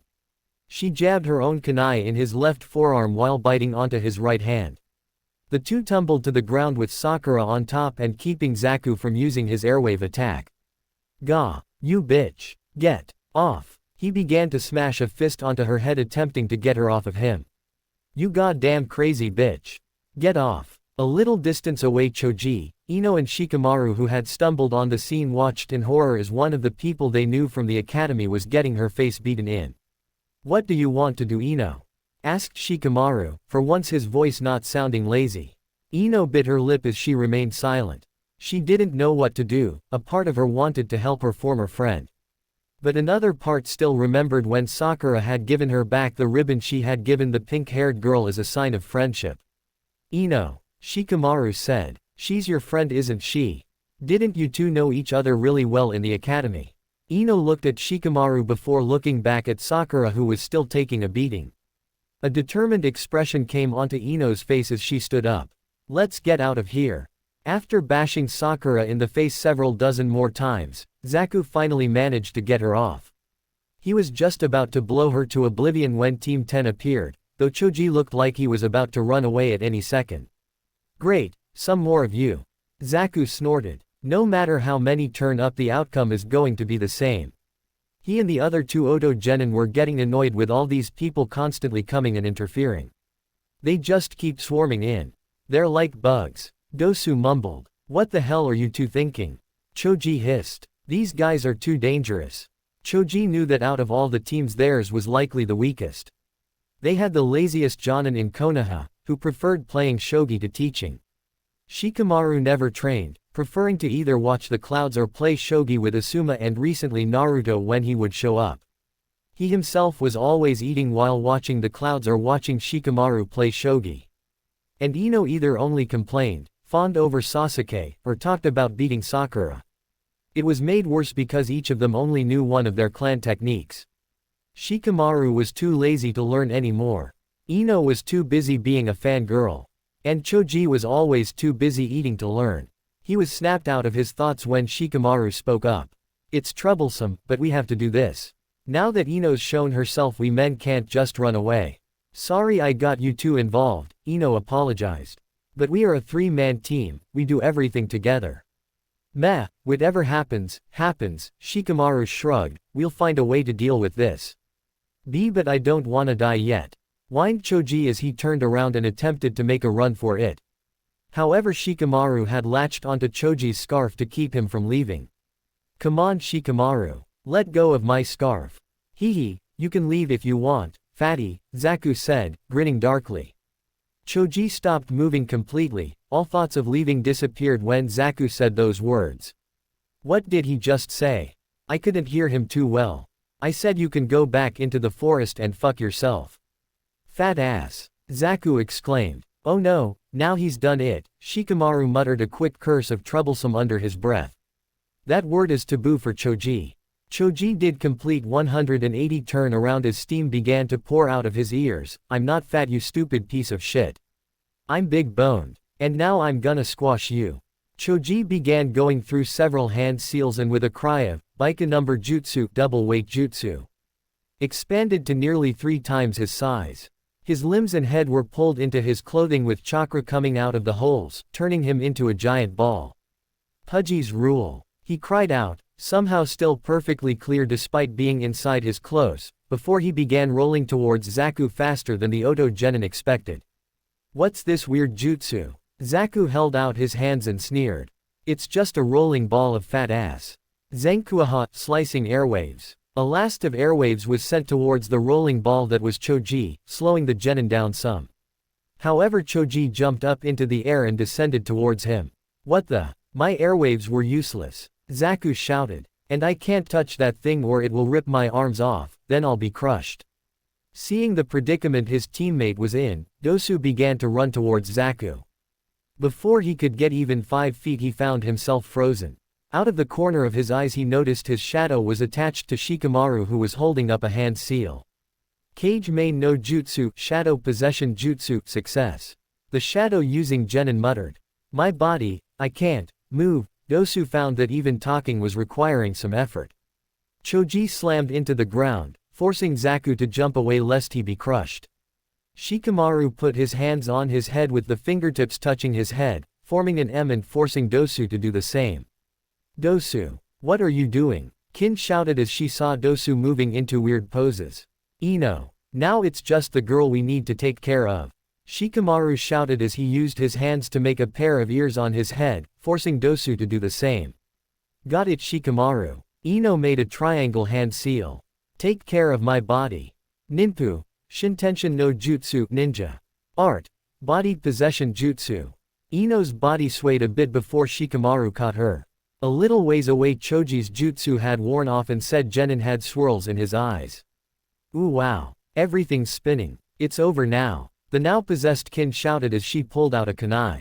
If you guys move an inch I will kill this girl. When I can't sense your chakra anymore I'll let her go. If you don't want it to end here I suggest you leave your scroll and get out of here. Both Dosu and Zaku just looked at her, confusing the Konoha ninja. Much to their shock Zaku held up a hand towards her and blasted Kin Ino with an airwave, sending the girl flying back. The possessed girl hit the tree behind her, making her yelp in pain and cough up blood. Because of the effects of the jutsu blood also started coming out of Ino's mouth. Ino, Shikamaru yelled in worry. These guys, they don't even care if they hurt their comrade, Ino said from Kin's body as she lay on the ground. Hey, I think you guys are confused about us, Zaku said darkly. Our goals are not the stupid scrolls nor to safely complete this exam. Dosu said, we're simply here to kill Sasuke. The genin who had not known that felt their eyes widen in surprise. Damn it, this jutsu's gonna end soon. Shikamaru grit his teeth in frustration at the troublesome situation he found himself in. It looks like that girl's jutsu allows her spirit to enter the body of another. Dosu smirked under his bandages, however if her bleeding is any indication she receives any damage done to the body she enters. That means that killing Kin will also kill that girl. Just as Dosu prepared to kill Kin another voice spoke up from above the rest of the genin.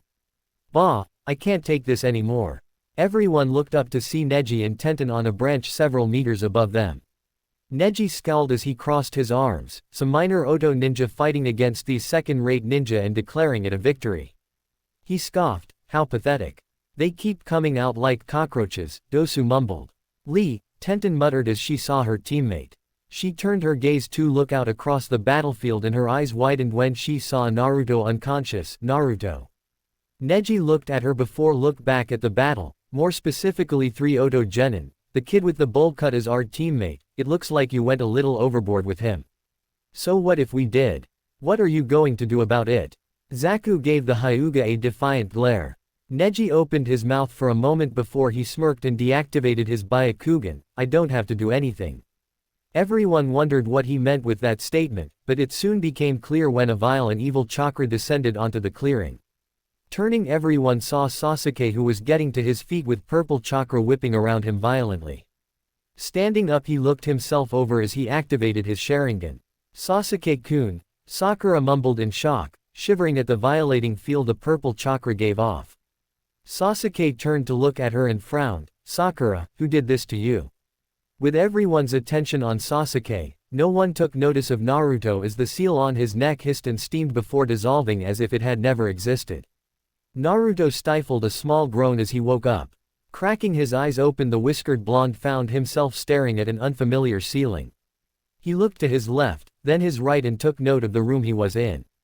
The room was fairly lavish as far as he could see, with deep red walls and intricate patterns that Naruto could recognize as seals lining them. On his left-hand side Naruto saw a door that also had seals running along it and on the right was a nightstand and a moor made from some kind of rich wood, with beautiful inlaid golden patterns running along it. As he continued looking around a voice spoke up from the foot of the bed, you know, I was wondering when you would wake up. Naruto shot upright from the bed and found himself staring at what he could only describe as a goddess. She had caramel-colored skin several shades lighter than some of the citizens found in Kumo. High cheekbones gave her a regal look, yet at the same time they were softer than the more rigid and cold look most nobility seemed to possess. A small button nose fit her face perfectly, along with her thin yet full red lips and a startling pair of ruby-red eyes. Her hair was a dark red that trailed down to her lower back, with two bangs framing her face. Her body likewise spoke of absolute perfection. She was wearing a dark crimson kimono that hugged her frame to reveal a perfect hourglass figure and had slits running along the side of her legs up to mid-thigh that revealed perfectly smooth-looking skin. The front of her kimono also had a V-cut to it, revealing a generous amount of her cleavage, which seemed to fit her slender frame perfectly. Naruto could not help the small blush that spread across his cheeks as he stared at the enchanting woman. Something said woman noticed. She gave the young man a smirk. You know, you're very lucky that I have not castrated you yet. I very rarely allow people to view me in this form. Her soft alto voice was like honey being poured into Naruto's ears and made him blush even more. It was then she realized what she had said. In this form? Questioned Naruto as he tilted his head to the side. What did she mean by this form? Did she have a different form? Who was she? These questions ran through his mind before his eyes caught sight of something that his previously enamored self had missed. Those being the 9 swishing red fox tails behind her and the 2 red fox ears that were situated on top of her head. He narrowed his eyes. You're the Kyuubi. It sounded like a question, however they both knew it was more of a statement than anything. Kyuubi smirked. I'm impressed, you got it right in one. That was quite the observation. She said in a small mocking tone. Of course, the added appendages should have made it obvious. Naruto stared at the woman for a long time as he tried to get a rein over his emotions. Right now there were many he was currently feeling: anger at being near the creature who had destroyed his life and confusion about why he was here and at seeing Kyuubi as a female rather than a giant fox being, to name a few. As the moment ended, Naruto shunted his anger to the side for a moment. It would not do for him to say something that he would regret. You know, I never would have imagined that the great Kyuubi no Kitsune was a female. Well, just because he was trying not to say something he would regret did not mean his mouth would always agree with him. I hope you plan on explaining what you mean by that comment. Kyuubi narrowed her eyes at him. I don't often take very well to insults. To add more impact to her threat, she unleashed a small portion of her Yuki, along with the bloodlust and killing intent that came with it. Naruto paled as he felt the power she was radiating and realized that what he had said might not have been his smartest statement. He immediately made too elaborate. What I meant was that I had not realized the Biju had genders. I thought you were all just a mass of chakra. He cursed to himself as he heard the slight stutter in his voice. It was made even worse when a small smirk came to Kyuubi's lips telling him she had noticed it too. Kyuubi reined in her power a moment later as she regarded the blonde before speaking. I suppose I cannot blame you for that common misconception.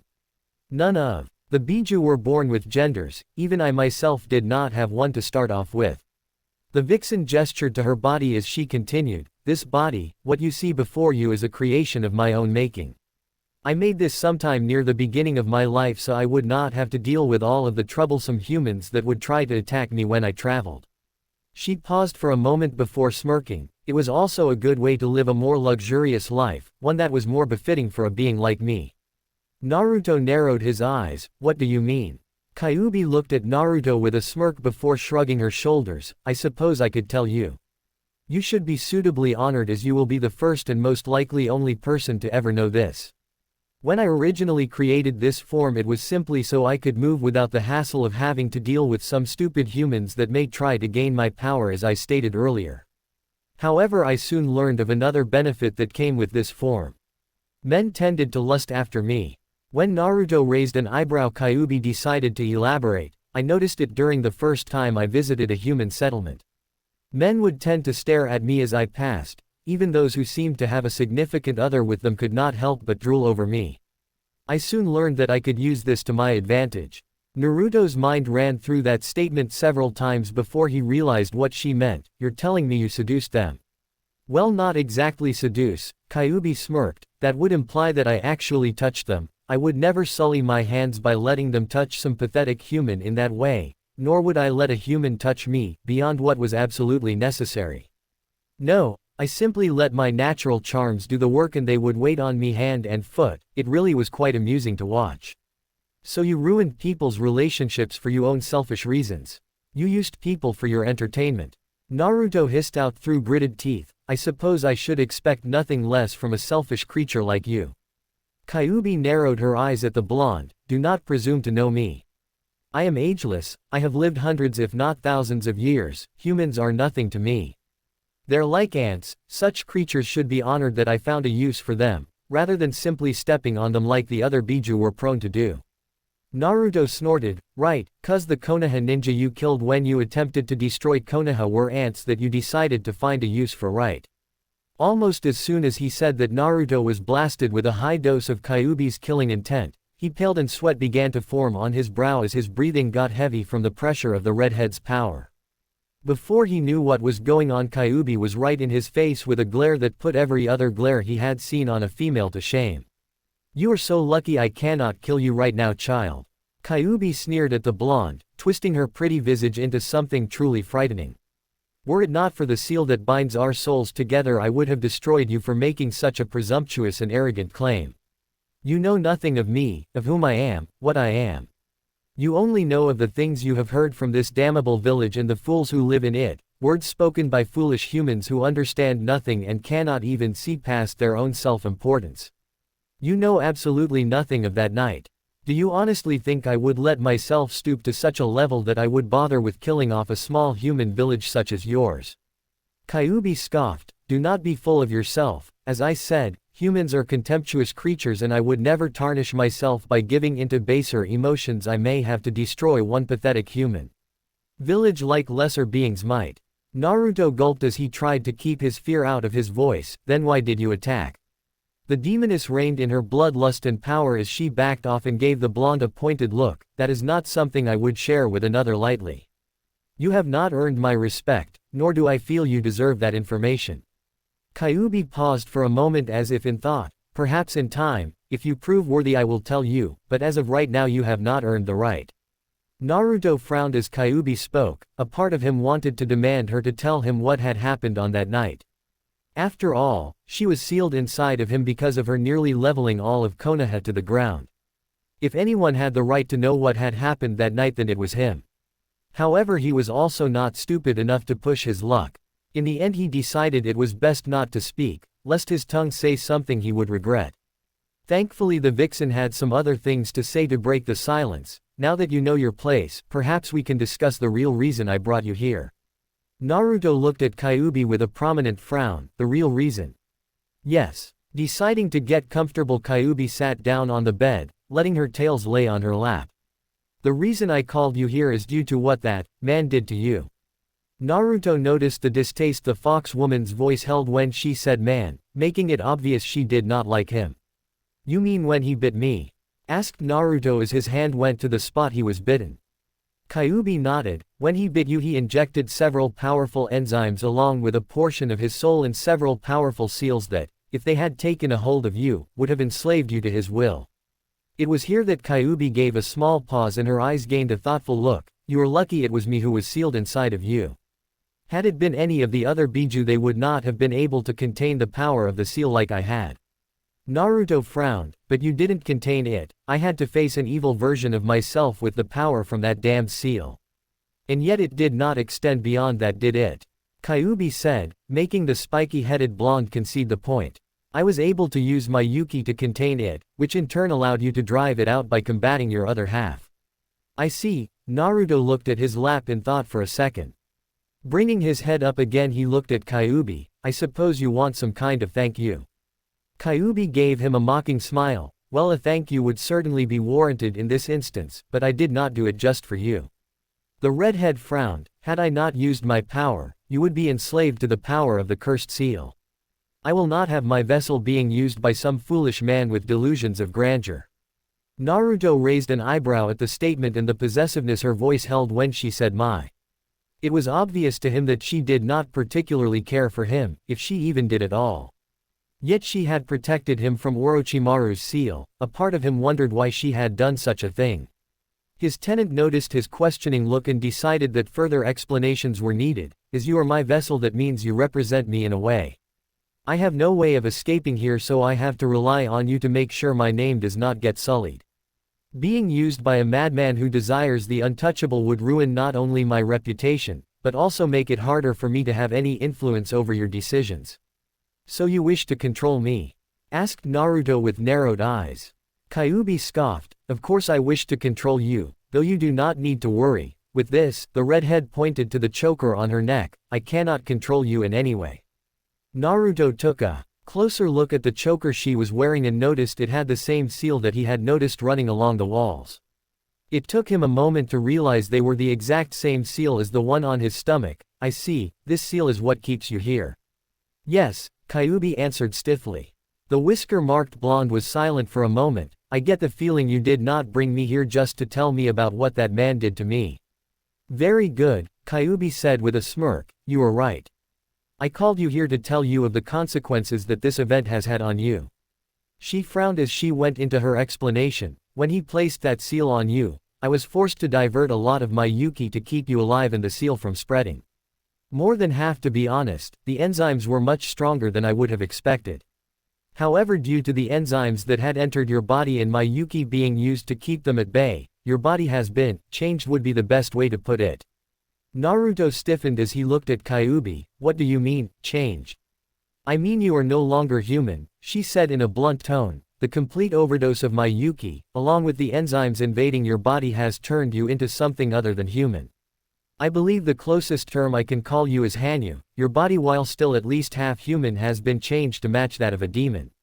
Kyuubi noticed the pale look on Naruto's face and smirked a little. You are now half demon, half human, a hybrid between the two if you will. Naruto felt his whole world sink with that knowledge. He was now exactly what the villagers always said he was, a demon. It did not matter if he was only half demon, the fact that he had somehow changed into even part of a demon was enough to send his whole world spiraling out of control. So the villagers were right, Naruto mumbled as tears stung his eyes, I am a demon. Kyuubi watched the various emotions play upon the young man's face, and when tears started forming in his eyes she could not help but scoff. Do not be such a baby. When Naruto turned to glare on her, she just glared right back. And do not think I will stand for you glaring at me either. You are not even my equal, much less my better, so you have no right to glare at me. No right. No right. Naruto shouted, this is all your fault. I'm not even human anymore because of you. How can I ever hope to gain acceptance? Everyone I know will hate me now. You should be thanking me, Kyuubi said in a calm voice, surprisingly not mad at his outburst. He may not be fully human anymore, but she knew enough about psychology that he would get angry at learning something like this. And while a part of her just wanted to taunt him and send him even further into despair, she could not afford to do that. Her survival now depended on his survival and she needed him to be strong. While it was not the most ideal solution, it was the only thing that would have worked to keep you from becoming enslaved to that man, Kyuubi explained calmly. If I had another option I would have used it, but I didn't, nor did I know of this outcome. And trust me, if I had known you would become a Hanyu I would have never done this. Naruto took several deep breaths as he tried to bring his emotions back under control. It was rather difficult with this new knowledge, but he had long since mastered the art of hiding his emotions. When he felt sufficiently calm he turned a gaze on Kyuubi. How could you not have known I would not turn into this? And why would you have found another solution if you had known what would happen? I am not all-knowing, Kyuubi said, sighing a bit as she admitted to having faults. She did not like informing someone of this, but it was necessary to build some form of trust between them, which had now become imperative. As powerful as I am, as intelligent as I am, even I do not know everything. This was just one of those things that I could not have foreseen. There was a prominent pause as Kyuubi gathered her thoughts. As for why I would have selected a different option to save you had there been one, she paused again before grimacing. Now that you are a Hanyu there are several problems that have arisen that. Kyuubi paused again as her eyes glazed over. Naruto saw this and was about to ask why she had stopped when the fox woman beat him to it. We will have to continue this discussion some other time, it seems your friends are in danger. Naruto's eyes widened as he jumped out of bed. In danger? Damn it, I have to get out of here. He looked at Kyuubi as he realized something. How do I get out of here? Kyuubi sighed as she answered, just close your eyes and think yourself out, same for coming back only in reverse. The blonde looked at Kyuubi for a second before nodding. He closed his eyes and Kyuubi watched as Naruto faded out. She stared at the spot he had left for a few moments before. You know, I'm surprised you did not reveal yourself. Are you afraid of what he will think when he finds you? She spoke to what seemed like thin air. Or is it that you are afraid of facing me? For a moment there was no sound. After a few seconds a feminine voice spoke up. Do not think I fear you, Kyuubi. You know as well as I that there is nothing you can do to me. Kyuubi's lips thinned but she could not think of a suitable comeback. Instead she said, whatever, you should just consider yourself lucky that I have agreed to protect that child. My survival now depends on it. We both know that if it became necessary I could have forced you to protect him.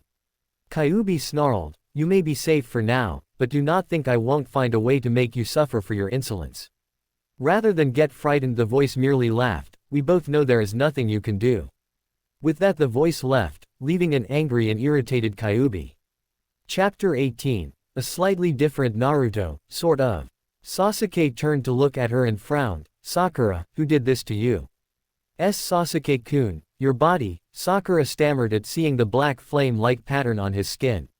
Looking at himself, Sasuke saw the flames spread out over the left half of his body. He smirked, it's fine. I can feel the power flowing out of my body. I'm feeling pretty good right now. He gave it to me. And I finally understand. I am an Avenger. Even if I must make a deal with the devil, I cannot stop my quest to gain power. While these thoughts were running through Sasuke's head, everyone else was looking at the raven-haired genin in either shock or curiosity. That shouldn't be possible. That mark only has a 1/10 chance of not killing the person who has it placed on them, Dosu thought in shock. For him to have survived. Sasuke turned back to the Pinkett, now tell me, who hurt you? That would be me, Zaku stepped forward with a smirk. Shikamaru's mind, for once, was actually working harder than it had when he usually played shogi against his dad and Naruto as he watched Sasuke. Realizing the danger he quickly turned to Ino and began shouting, Ino. This is going to get bad. You'll get caught up in this if you don't return to your body. You come here too, Choji. We're hiding. Not good. Ino put her hands together and her family's hand sign. Kai. Kin slumped back to the ground as Ino returned to her body, cough cough. You're back, Shikamaru said in relief as he kept the girl up, thanked Kami. Sasuke turned around to face the Oto ninja, his teeth grit as the seals along his body began to spread to the other side, covering most of his visible skin. This is. Dosu's eyes widened as he realized at least a part of what was going on, his chakra is too large. Zaku scoffed as he held out his hands, Dosu, there's no need to be afraid of this half-dead freak. Dosu looked over at Zaku in shock, no Zaku. Don't you realize what that is? But Zaku wasn't listening as he shot his hands towards Sasuke, ultimate Zankuaha. A large blast of air was shot towards the area where Team 7 resided. The attack destroyed everything that had not been rooted to the spot. Naruto-kun, Tenten shouted as she watched her friend's form disappear within the jutsu. When the dust settled, Zaku smirked as he no longer saw any trace of Team 7, ha. I've blown them all away. Blown who away? A voice asked behind him. Zaku barely had time to turn around before Sasuke backhanded him, sending him flying back. He's fast, Dosu said in shock. His eyes wandered over to the still unconscious blonde and the pink-haired girl. He managed to move so fast, while carrying them away. Grinning Sasuke went through several hand seals before sucking in a breath. Kaden, Hausenka no Jutsu, Fire Release, Mythical Fire Flower Jutsu. 6 decent-sized fireballs were launched towards Zaku. So what? I'll just blast them all away. Zaku thrust out his hands again. Zankuaha. The airwaves blasted into the fireballs, putting them out.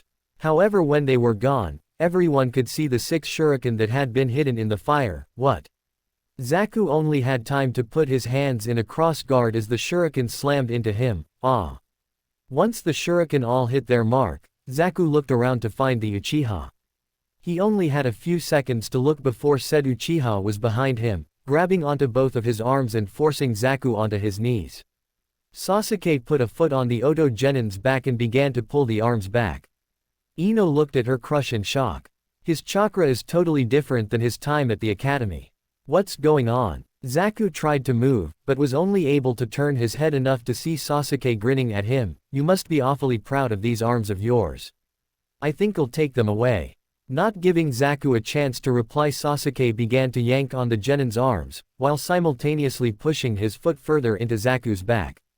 Snap! Ah! Zaku yelled, and everyone else either flinched or blanched at the sickening crack as they heard Zaku's arms snap like a twig. As this was happening, all of the Konoha Genin were watching in horror as Sasuke brutally dealt with his opponent.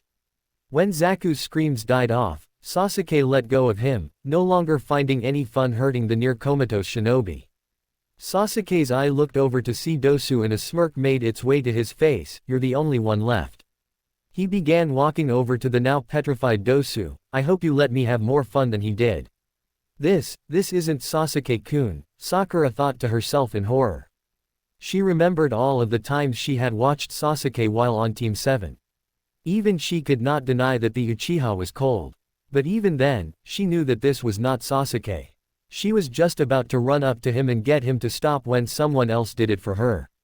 Sasuke froze as a hand placed itself on his shoulder. That's enough, Tem. Sasuke turned with a sneer on his face at the slightly familiar voice, though it was a tad deeper than he remembered. However, the sneer faded and was replaced with a look of shock as he stared at the only somewhat familiar figure. He could easily tell it was Naruto. The 3 whisker marks on each cheek and the blue eyes showed that. However, there were several prominent changes that the blonde had.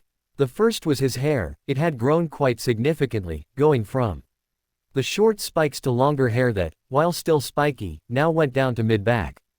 A pair of elongated canines could just barely be seen jutting from his upper lip, and his whisker marks looked thicker than they had been. His face was a little bit leaner than it had been. It almost seemed as if the blonde had aged a year or two, as it looked more mature than the chibi-like face he had before. And finally, Naruto seemed to have grown a bit, not much, but the fact that he was now taller than Sasuke himself and almost looked to be the same height as Shikamaru was a significant enough difference that it was noticeable. Dobi? Sasuke asked in so much shock his seal reverted to its sealed state. What happened to you? Naruto frowned at his teammate's shocked look. What do you mean what happened to me? Naruto. Naruto turned around to see Sakura and the members of Team 10. He blinked for a minute before grinning. Yo. Man, this is so troublesome, Shikamaru muttered as he looked over at Ino, who, despite the situation, was drooling at the blonde without even realizing it. Definitely troublesome. Naruto looked around and frowned when he saw everyone in the clearing staring at him. What the hell are you people staring at? With that, everyone looked away and Naruto frowned again.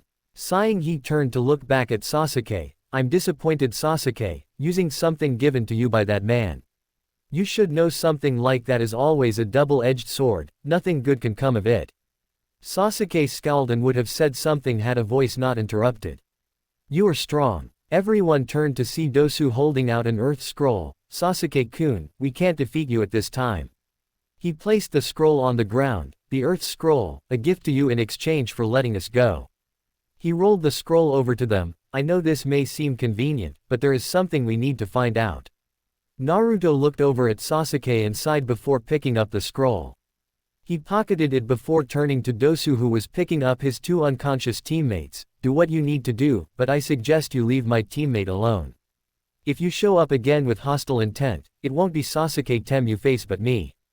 Naruto's eyes flashed red, and I won't hesitate to kill you. Dosu stiffened as something in the blonde's gaze told him he wasn't lying and that not only could he kill him, but that he would kill him. Dosu nodded. Very well, but just so you know, if we do meet in battle we will not hesitate to fight back. As I won't either, Naruto replied as Dosu left. The blonde turned back to the others and was about to say something when he noticed something off. Hey, has anyone seen my shirt? Several face faults went around, with those still conscious just now wondering how he had not noticed that. Naruto-kun. Naruto turned his head to see a red-faced Tenten walking up to him. Oddly enough, she was looking anywhere but him. Hey, are you alright? Yeah, of course. Why wouldn't I be? He asked, tilting his head slightly. It's just that you're not able to continue. She merely pointed to the bandages he had wrapped around his torso. Oh these. Naruto tore the bandages off to reveal perfectly healthy, if a little blood-smeared, skin. He patted where the wound had been a few times. Yeah, I'm good, I've got a pretty good healing factor, so there's nothing to worry about.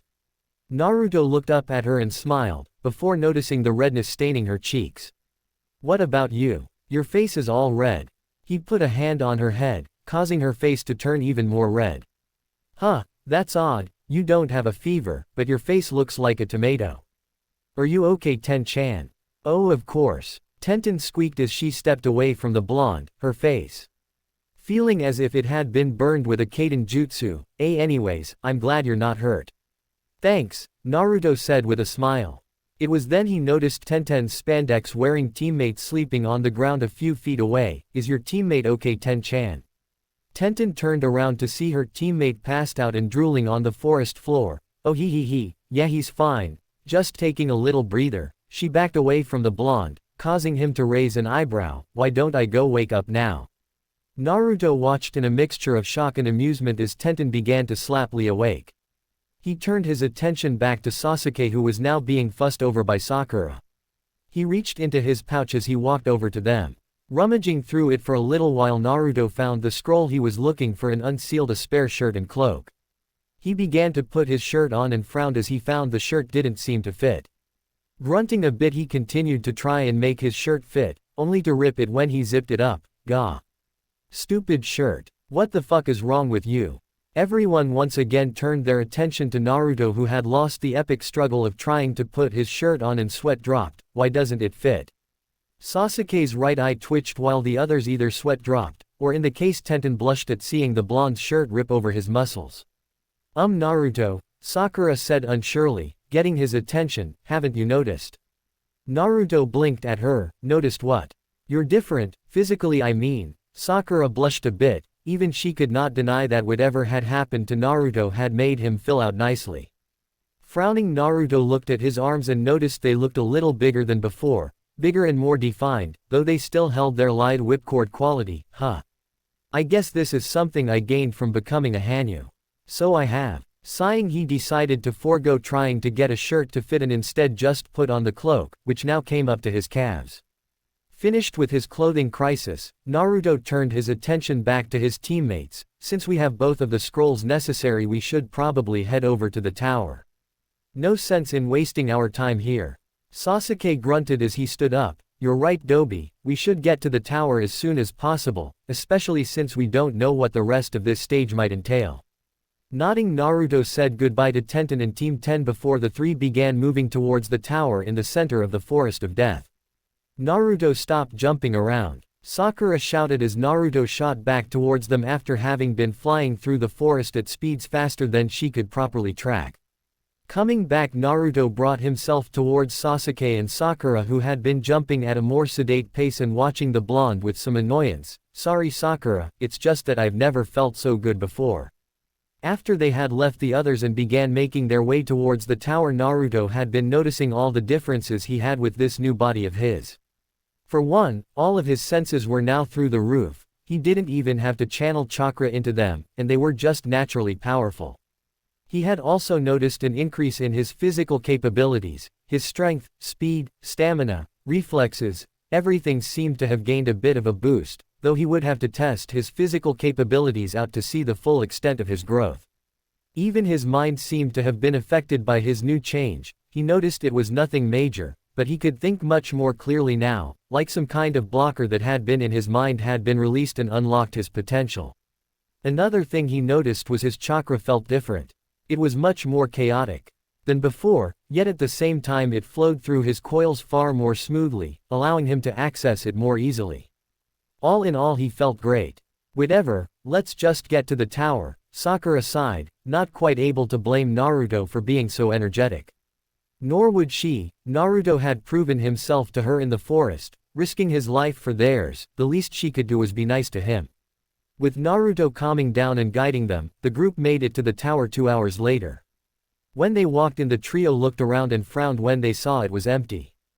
Damn it, no one's here. Naruto grunted in annoyance. I thought someone would have at least been here to greet us and take the scrolls. Sasuke grunted a bit as he stood up a little straighter, entangling himself from Sakura who had been helping him move since his cursed seal had disappeared. I'm alright now, Sakura. Oh, okay Sasuke-kun, Sakura said with a smile, though on the inside she was crying at the loss of holding her Sasuke-kun. I can't believe we had to let go of him.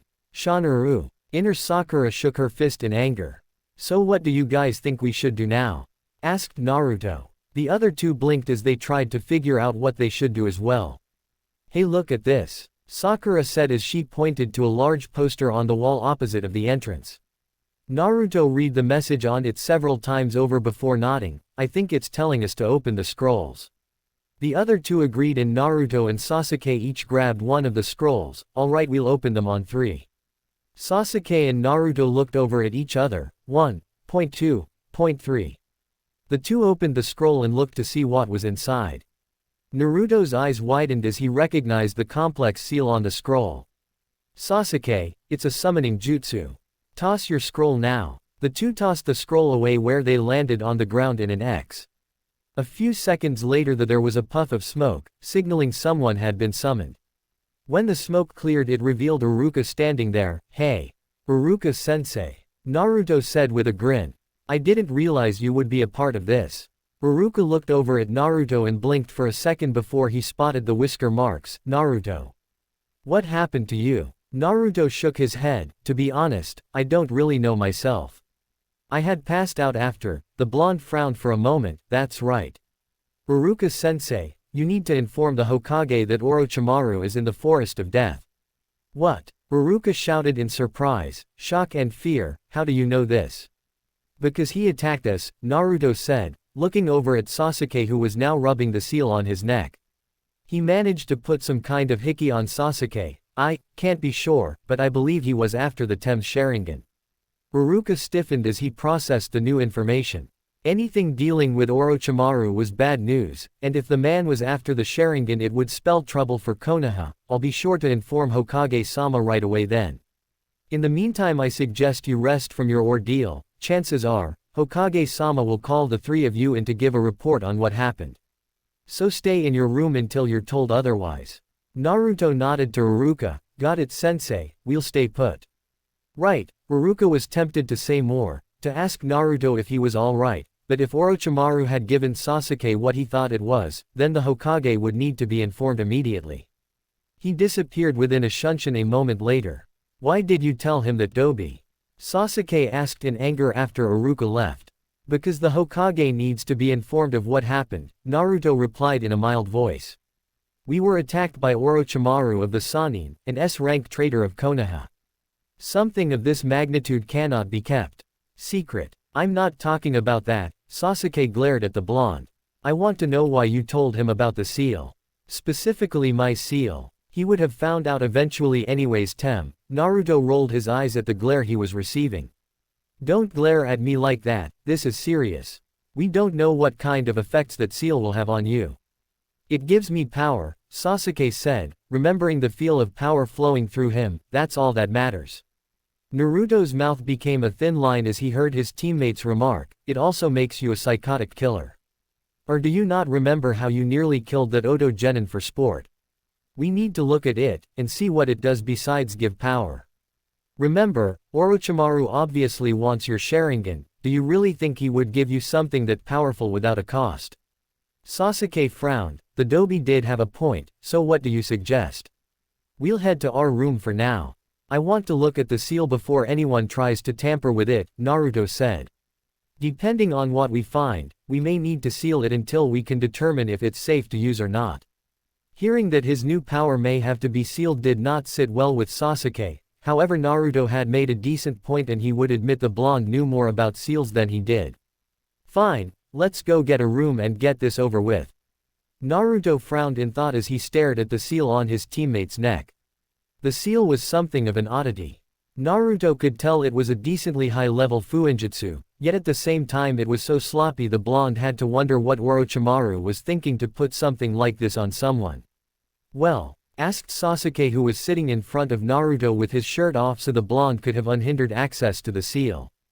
It's definitely a fairly high-level seal, Naruto replied as he unsealed his fuinjutsu equipment. Powerful too. Some of the seals I don't even recognize. However, it's also been made rather poorly.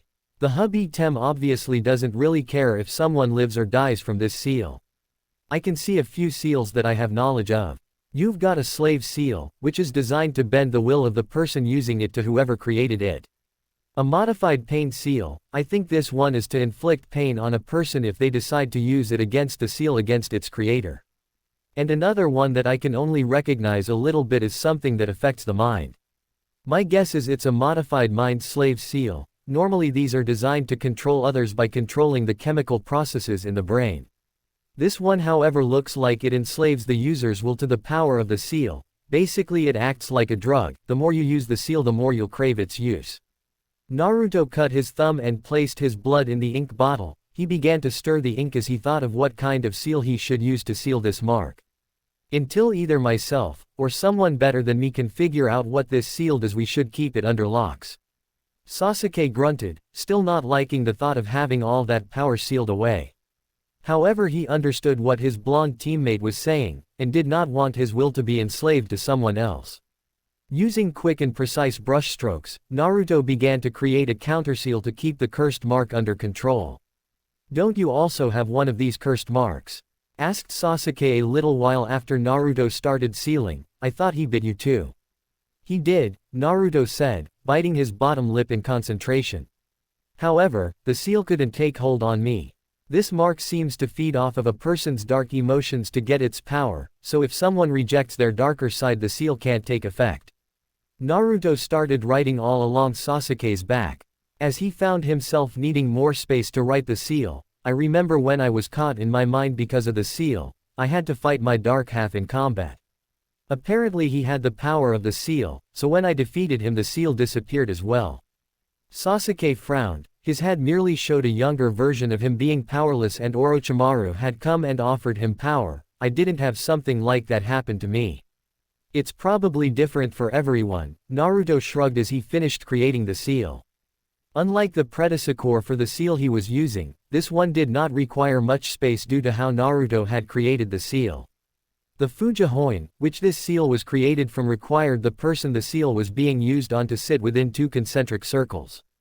Having realized that it was because most people created an unnecessary amount of formula symbols, Naruto had set about to making something easier, taking away some symbols and adding in other ones to compress the necessary amount of seals needed for the Fuinjutsu.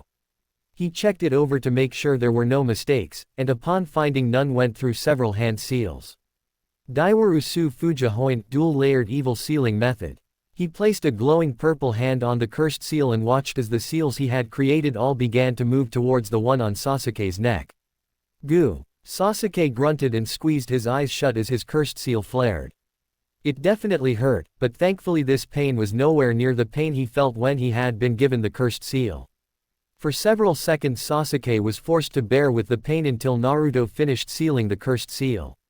When it was done the Uchiha heir was left gasping for breath as he felt slightly weakened. "You should get some rest. You're going to feel groggy after having that sealed up," Naruto said as he moved off the bed. Sasuke didn't say anything but nodded as he lay down and fell asleep. A few minutes later the door to the shower opened and Sakura stepped out in a clean set of clothes. "Shower's open if either of you two wants it." She looked over to see Sasuke already asleep and Naruto moving to the shower. As the door closed Sakura went over to Sasuke and looked down at the sleeping figure of her crush. She sighed as she went to one of the other beds and went to sleep. 15 minutes later Naruto came out of the shower in a pair of orange boxers. Seeing his teammates already asleep and feeling kind of tired himself he went over to the last bed and plopped down on it. Rolling onto his back Naruto closed his eyes and decided to visit Kyuubi and finish the conversation they had started from earlier. Opening his eyes Naruto found himself in a forest that he recognized as the one that surrounded Konoha. A little ways away in front of him was a small hut with some smoke coming out of a chimney. Determining that was where Kyuubi lived the blonde made his way over to it, promising to get some answers from his tenant. When he got in front of the door he paused for a second, before deciding that it may be in his best interest not to get on the redhead's bad side and knocked. He heard some shuffling and a small curse when it sounded like someone bumped into something before the door opened and revealed Kyuubi. Kyuubi blinked at him for a moment, and for a second Naruto could see surprise in her eyes, though it only lasted for a second. I did not expect to see you so soon, she said after a while, only for a small grin to form a second later. Did you miss looking at someone as beautiful as me? For a moment Naruto blushed in embarrassment, however he soon remembered who, or more precisely what this was that was in front of him. Gathering himself, he did his best not to scowl at her as he spoke. Believe me, were it up to me I would not have come back. He smirked for a moment as he noticed her scowl. However, I believe our conversation last time was interrupted. Kyuubi frowned at the lack of respect in Naruto's tone, but decided to let it slide for the moment. I suppose it did. Very well, you may come in. She opened the door a little wider and walked away, forcing the blonde to close the door as he walked in. You may as well find a spot to sit and get comfortable, Kyuubi said as she took the bed. This is going to be a long conversation. Naruto frowned as he looked around and eventually found a chair next to the bed on the opposite side of the Amur. Moving over to it, the blonde Konoha shinobi took a seat.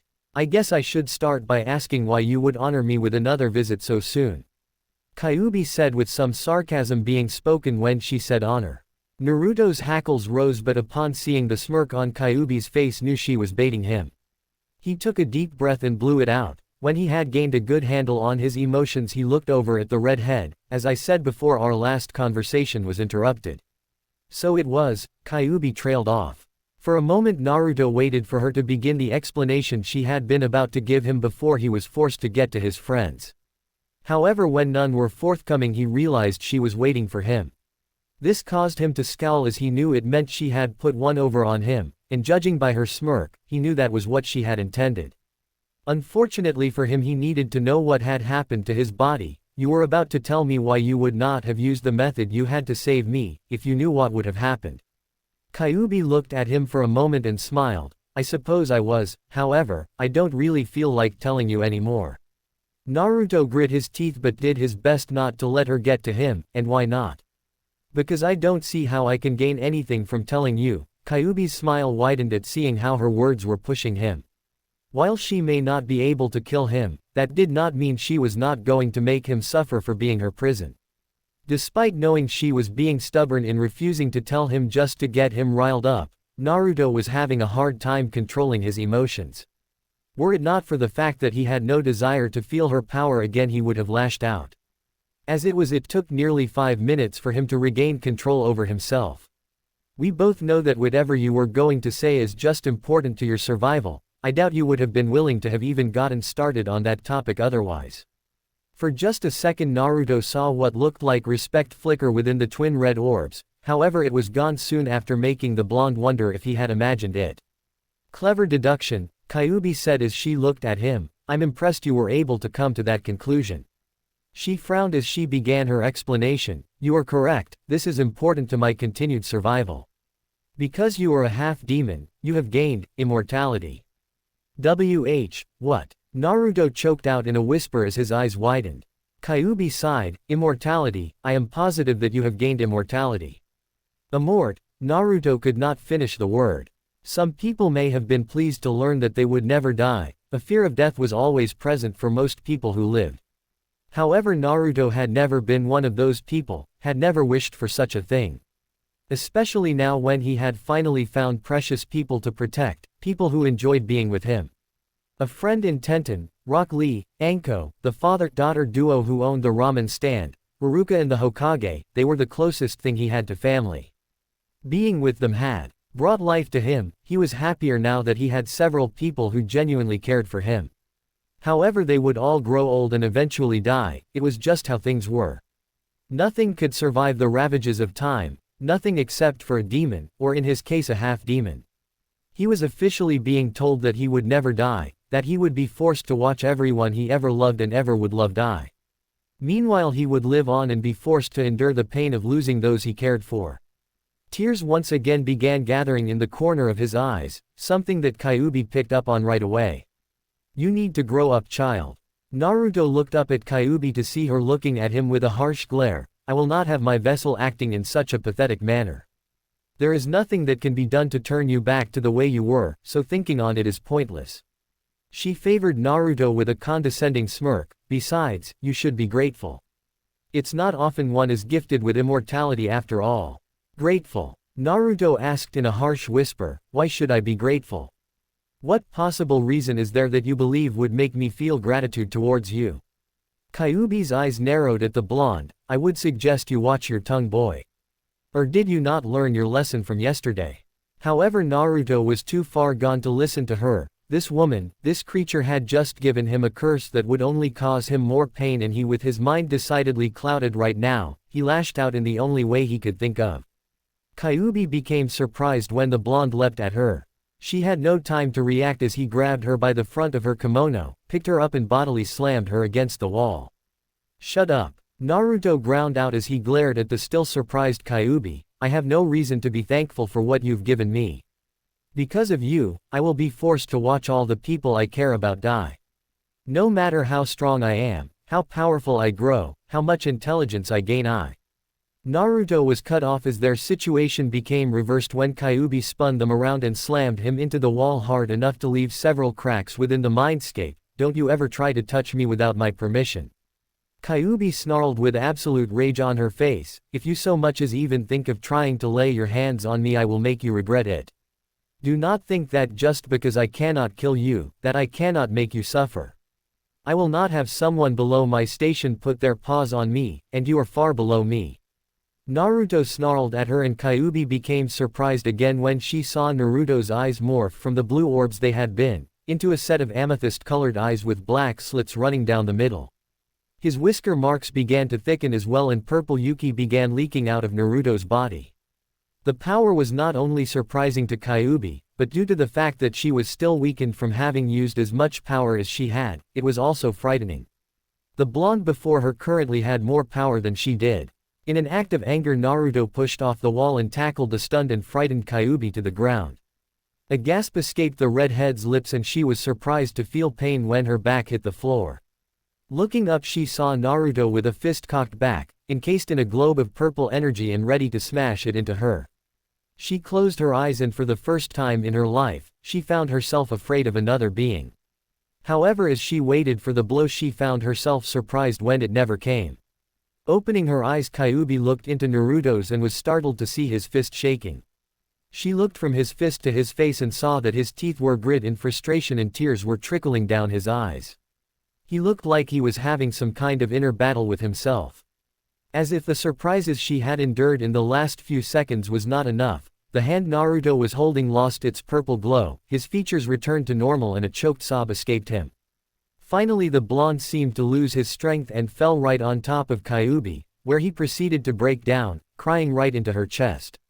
Had this happened any other time, Kyuubi probably would have been so royally pissed that Naruto would have likely been beaten so badly that it would have reflected in the real world and he would have required a bedpan. However, the culmination of shock for what had transpired, fear for the power the blonde had emanated, and confusion about why he had not struck her when he had the chance kept Kyuubi from harming him. So instead of doing that, she just lay there and let the whisker-marked blonde cry. After a while, Naruto seemed to get a hold of himself and looked up to see Kyuubi staring at him with wide eyes. Sorry, he whispered in a hoarse voice before getting off of her and standing up. He held his hand out to Kyuubi, who looked at it wearily for several long seconds before taking it. I don't understand, she said as she looked at the blonde in complete confusion. You could have killed me back there. I know, Naruto whispered. He was unsure how he knew, but somehow he knew that he could have killed Kyuubi right then had he wanted to. And he knew instinctively that unlike her, he was not dependent on her survival, not anymore since he had his own Yuki and no longer needed hers. Why didn't you? Asked Kyuubi as she tried to get a good look in his eyes, not that it did any good since his eyes were covered in shadow. Naruto shook his head. I don't know, I guess I just couldn't do it. Even though you ruined my life, I guess I just couldn't bring myself to do it. Kyuubi looked at Naruto for a long time, studying the blonde as if he were some kind of puzzle. After several minutes of searching for something she could not seem to find, she spoke, "Thank you." She had to forcibly make the words come out of her. Never before had she ever thanked another being for anything. Doing such a thing was beneath her. To Kyuubi, it should be others who thanked her for not ending their miserable existence. But right now the blonde before her was currently more powerful than she was. Not only that, but she had felt what little power she did have being drained by the seal when he had gotten angry. Until she could figure out what that meant, the vixen decided it would be wise not to anger Naruto. Naruto looked at her for a moment before nodding, not really trusting his voice for the moment. It was silent after that as the two tried their best to look anywhere but at each other. That silence soon began to stretch, and it was surprisingly Kyuubi who became uncomfortable with it. Look, I know we didn't really get off on the right foot. Kyuubi frowned for a moment as she tried to find the right words for what she wanted to say. It was not easy for one such as her, one who had never really tried to get along with others. However, she knew what needed to be done in order to ensure her continued existence, and like it or not, this boy was the key. I know we got off on the wrong foot, and I know you don't like what's happened to you. Naruto's snort interrupted her. That's a very mild way of putting it. You've essentially told me that I'm going to live forever. That means that I will be forced to watch as all of the people I've grown close to die. You've made it virtually impossible for me to meet my friends in whatever afterlife waits for us. Hell, you've made it hard for me to even make friends now. The blonde's voice was soon reduced to a whisper, and you've made it impossible for me to find love. Despite herself, Kyuubi winced. That's not true, at least not in the context you're thinking. When Naruto merely raised an eyebrow, she tried her best to elaborate. It is true that a relationship like marriage or something permanent is impossible. At the blonde's glare, she realized that might not have been the best way of putting it and tried to finish what she was saying more delicately than she normally would, but that still does not mean you can't find someone out there who will love you. But they won't always be there, Naruto said. Eventually they will die and I will be alone again. Kyuubi found herself biting her lip. There was something about the way he said that brought an odd desire to help him out of her. That, or perhaps she was still afraid of the power he had displayed. I'll be there, you know, she said, causing the young half-demon to look at her with an odd stare that almost caused her to blush. Because you're a half-demon now, there is no way for me to escape the seal. So she trailed off for a moment when she noticed him still looking at her. After a few seconds, a blush finally did arise from her cheeks, one made from both anger and embarrassment. Look, would you stop staring at me like that? After a few moments, Naruto's eyes went to a less imposing stare. Sorry, it sounded like you're telling me that you've offered to stay with me. Kyuubi's blush seemed to increase a bit. Well, it's not like I have a choice. I'm stuck here now. Before I turned you, I could have escaped the seal if I had managed to convince you to take it off. However, when you changed into a Hanyu, something in the seal changed as well, and now there is no way for me to escape. She gestured around both her neck and the walls. Even were you to rip the one off of my neck, these walls are impossible for even you to take off. She frowned. I suspect it has something to do with the seal that man tried to put on you. I don't know much about sealing. I never really bothered to learn anything about sealing until I actually was sealed, to be honest. But I do know that placing a high-level seal on a body that already has an existing high-level seal can cause a disruption in the original seal that was placed on the person. Likely that's what happened here, and it caused the seal that held me to mutate before I could contain it. She shook her head, though as I said, I can't be too sure. I see. Naruto trailed off for several moments as he tried to come to grip with everything he had just been told. He felt like he had been given far too much information and his mind was going to melt down from being so overloaded. With a heavy sigh, he sat down on the bed, which was the closest object to him. He looked up at Kyuubi, who was still looking at him. Why don't you tell me about what it's going to mean for me to be a Hanyu now? He realized that at the moment there was no way he could come to grips with what had just happened, so it would be best if he moved on to something else before he dealt with the knowledge he had been given. Are there any benefits to me becoming a half-demon? He asked. Kyuubi stood there for a few seconds before getting herself together. She tentatively sat down next to him. There are a few things I can tell you. However, I should warn you, I don't know everything there is about this new form. But didn't you turn me into a Hanyu? Naruto asked in confusion. I would have figured that you would know my abilities since you're the reason I changed. Kyuubi shook her head. Unfortunately, I have only basic knowledge on Hanyus. There has not been a half-demon in nearly 4 millennia. Long before even I was born. The only reason I was even Able to figure out what you were was because of a tome I had once read that spoke of a Hanyu who had been a cross between a powerful Inu dog demon and a human. And even then, this is different. How so? Because you started off human, Kyuubi said with a shrug. You were not bred between a demon and a human, but created because of an overdose of my Yuki. Normally such a thing would have killed you, but because the seal that keeps me here is constantly channeling my Yuki through you, it had changed you to that of a Hanyu instead. Kyuubi paused for a moment before continuing, it may also have something to do with your chakra. My chakra? Asked Naruto with a frown. Kyuubi gave a small nod, your chakra was more, stronger than most. It had an odd vitality to it that made it stronger than other people's chakra. I believe it was at least another part of the reason you did not die during the transformation. I see, Naruto looked thoughtful for a moment before getting back to the topic at hand, so then my abilities are likely different than those of this other Hanyu you read about. Yes, Kyuubi answered simply. But that's a given considering you were made this way because of me. From what I read, the demons of ancient times were nowhere near the strength of the Biju. In fact, most Jonin-level shinobi could go toe-to-toe with the demons of the past. Naruto tilted his head to the side and raised an eyebrow at that tidbit of information. How do you know that? More tomes. Partially. However, there were also still a few demons other than myself and the Biju when I was first born. Kyuubi shrugged, most if not all of them were killed off, with only the most powerful surviving, and even then I think the stronger demons were eventually killed, leaving only us Biju. So then how were you born? Asked Naruto, actually getting interested in learning more about the past. Despite not liking Kyuubi, hearing a piece of history that nobody else was likely to know held an odd form of appeal to the blonde. Feeling a bit more bold now that they were no longer at each other's throats, Kyuubi just gave him a knowing smile. A story for another time perhaps, we're getting off topic after all.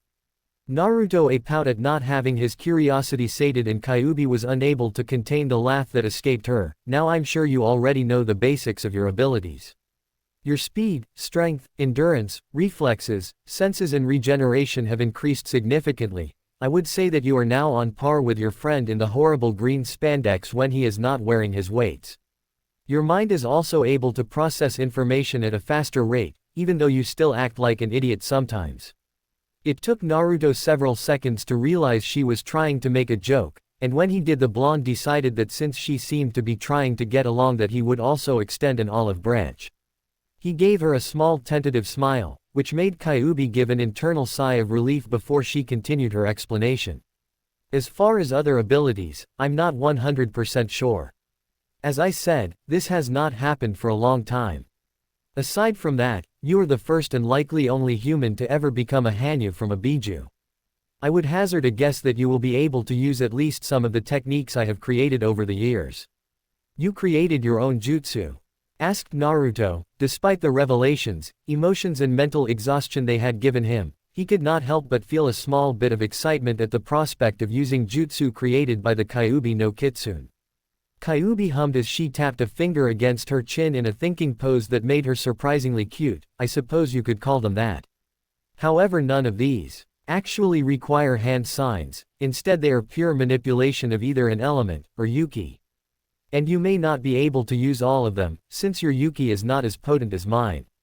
Yuki? You mean I have Yuki? Asked Naruto. Of course, you're a Hanyu now, so your chakra was actually replaced with Yuki. Kyuubi frowned for a moment. Technically you can consider it half Yuki. When my Yuki mixed with your chakra, it melded with it, turning you into a Hanyu. That's partly why your physical abilities are so much better now. Because Yuki is many times more potent than chakra, your coils constantly have a set amount flowing through you no matter what you do. This means that Yuki is moving through all the various parts of your body, enhancing them. This is actually going to be useful to your physical training since it means that your muscles will never atrophy from disuse.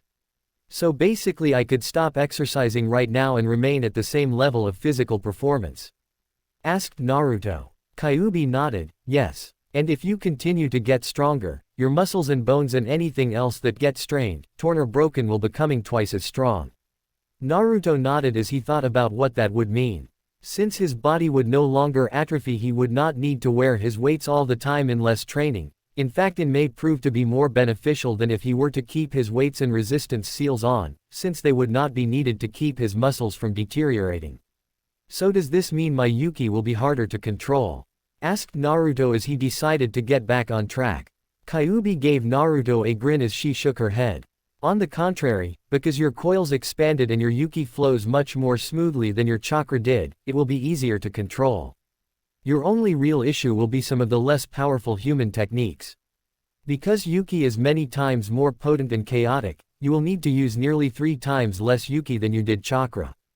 But I know several advanced exercises that I created to help you control your Yuki. Naruto nodded as he gave Kyuubi a smile. So does this mean you're going to help me with my training? Kyuubi smirked. I suppose I could, but you'll have to listen to everything I say when I say. And if you fail to do so, I'll cut off the circulation to one of your limbs, and trust me, you won't like the one I pick. Naruto frowned, but before he could respond to that threat a new voice interrupted him. Naruto. What the hell? Asked Naruto. Oh, sounds like someone's calling you from the outside world, Kyuubi commented. Naruto frowned. Then I guess I have to go. He looked over at Kyuubi. I'll see you later, I guess. Actually, if you want to talk to me, just think what you're going to say and I'll be able to hear and answer you, Kyuubi said, getting a nod from Naruto as he faded out of the seal. Kyuubi stared at the spot Naruto had been sitting, thinking hard on what had just happened. The conversation had turned out to be nothing like what she had expected, the way Naruto had surprised her when he slammed her into the wall, and again when he had called upon that power.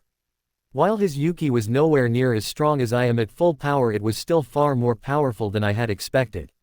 She was unsure what to make of it. The power he had unleashed was both unexpected and unwelcome. Mainly because she did not know what it meant. That energy had just seemed burst out of him in an uncontrolled manner. If anything, it seemed like a hidden well of energy, she thought to herself. This new development bears further investigation. Naruto. Wake up, Naruto. Sakura yelled as she shook the blonde viciously. Sasuke and the Anbu who had come to get them sweat. Dropped at how violent the girl was acting. Naruto blinked, his eyes open to see Sakura over him. What the hell do you want? Can't you see I'm trying to sleep? Sakura huffed. Hokage-sama wants to see us. So get off your lazy ass and come on. Fine, Naruto yawned as he got out of bed. As soon as he did, he heard a squeak and turned to see a red-faced Sakura. Pete put some clothes on Baka. She shouted as she turned around and attempted to hold in her nosebleed. Naruto grinned. You know, you may want to keep any fantasies with me in them out of your head, Sakura-chan. After all, what would Sasuke-kun think if you started falling for another man? Shut up. Sakura squeaked as Naruto laughed and put on a pair of pants and his cloak. Sai, looks like I'm going to need a change of pants too, these no longer fit either. Naruto shrugged the thought off for now. He looked over at the Anbu who was standing in the doorway. He had the distinct impression the person was staring at him. Lead the way, Anbu-san. This seemed to snap the Anbu out of her stupor. Right, follow me, a distinctly female voice said. The members of Team 7 all stood up and followed the Anbu out of the room. Sarutobi looked at the door as it opened and the members of Team 7 walked in. He immediately put a smile on his face, pleased to see that they seemed relatively unharmed. Naruto-kun, Sasuke-kun, Sakura-chan, it is good to see you three. I trust you are doing well. He looked at Naruto in surprise. Naruto, what happened to you? Why does everyone always ask me that? Naruto said in an annoyed tone, first Sasuke-tem, then Iruka-sensei and now you. Well, it's just that you look so different, Sarutobi defended himself. Didn't Iruka-sensei tell you about my changes? Sarutobi shook his head. I believe he was more concerned by the fact that 3 genin went up against an S-rank criminal. Whatever, it's cool, Naruto shrugged. As for the changes, I honestly don't know. One minute I'm up against that pedo hubby Tem, and the next I'm like this. Not that I'm complaining, because I gotta admit, I'm really liking this new look. Anyways, I guess you called us to talk about your pedophile of a student. Sarutobi chuckled as his surrogate grandson nonchalant attitude, though he was a tad worried. I suppose if you don't know, we'll just as to see if we can figure out what happened later. However, as you seem to have guessed, I called you here to discuss what I heard from Iruka as well as Anko in the Forest of Death. Enko faced Orochimaru. Naruto said in shock, "Is she okay? Orochimaru didn't hurt her, did he? Where is?" "Calm down Naruto-kun," Sarutobi said, watching as the blonde took several deep breaths. "Enko is perfectly fine. She had a few minor injuries but nothing serious. It seems Orochimaru does not want to start any trouble, yet." Naruto snorted, "If that were the case I doubt he would have attacked our team." "Perhaps, but from what I understand he had a specific purpose for doing that," Sarutobi said. "Perhaps you three can elaborate on what happened from your perspective." The three genin looked at each other, nodding before they began to corroborate their story. Telling Sarutobi what happened to them from after the group had been separated by a Fuden Jutsu. Several times in throughout the brief, the old Hokage felt like he was going to have a heart attack, especially when he was told of Naruto basically sacrificing himself for his teammates, though a part of him could also not help but feel pride at Naruto's willingness to sacrifice himself for his teammates. At the end of the report he frowned, "So you're telling me that both of you received the curse seal?" "Hi, that sounds right," Naruto replied. "And yours is no longer there." Naruto sighed before showing either side of his neck where the cursed seal would be, but there was nothing there. "I managed to beat the Hub-Tem's power back, I suppose that just goes to show how truly awesome I am." His teammates snorted while Sarutobi chuckled, "I see, well that is good to hear. Now Sasuke, anything Orochimaru gives is extremely dangerous, so I am afraid we will have to seal it." "Don't worry Oji-san," Naruto interrupted, "I already took care of it." Sarutobi blinked, "What do you mean you already took care of it?" "I mean I sealed it up," Naruto answered as if it should have been obvious. "Show me," the aging Hokage ordered. Sasuke frowned but went over to Sarutobi and showed him the seal nonetheless.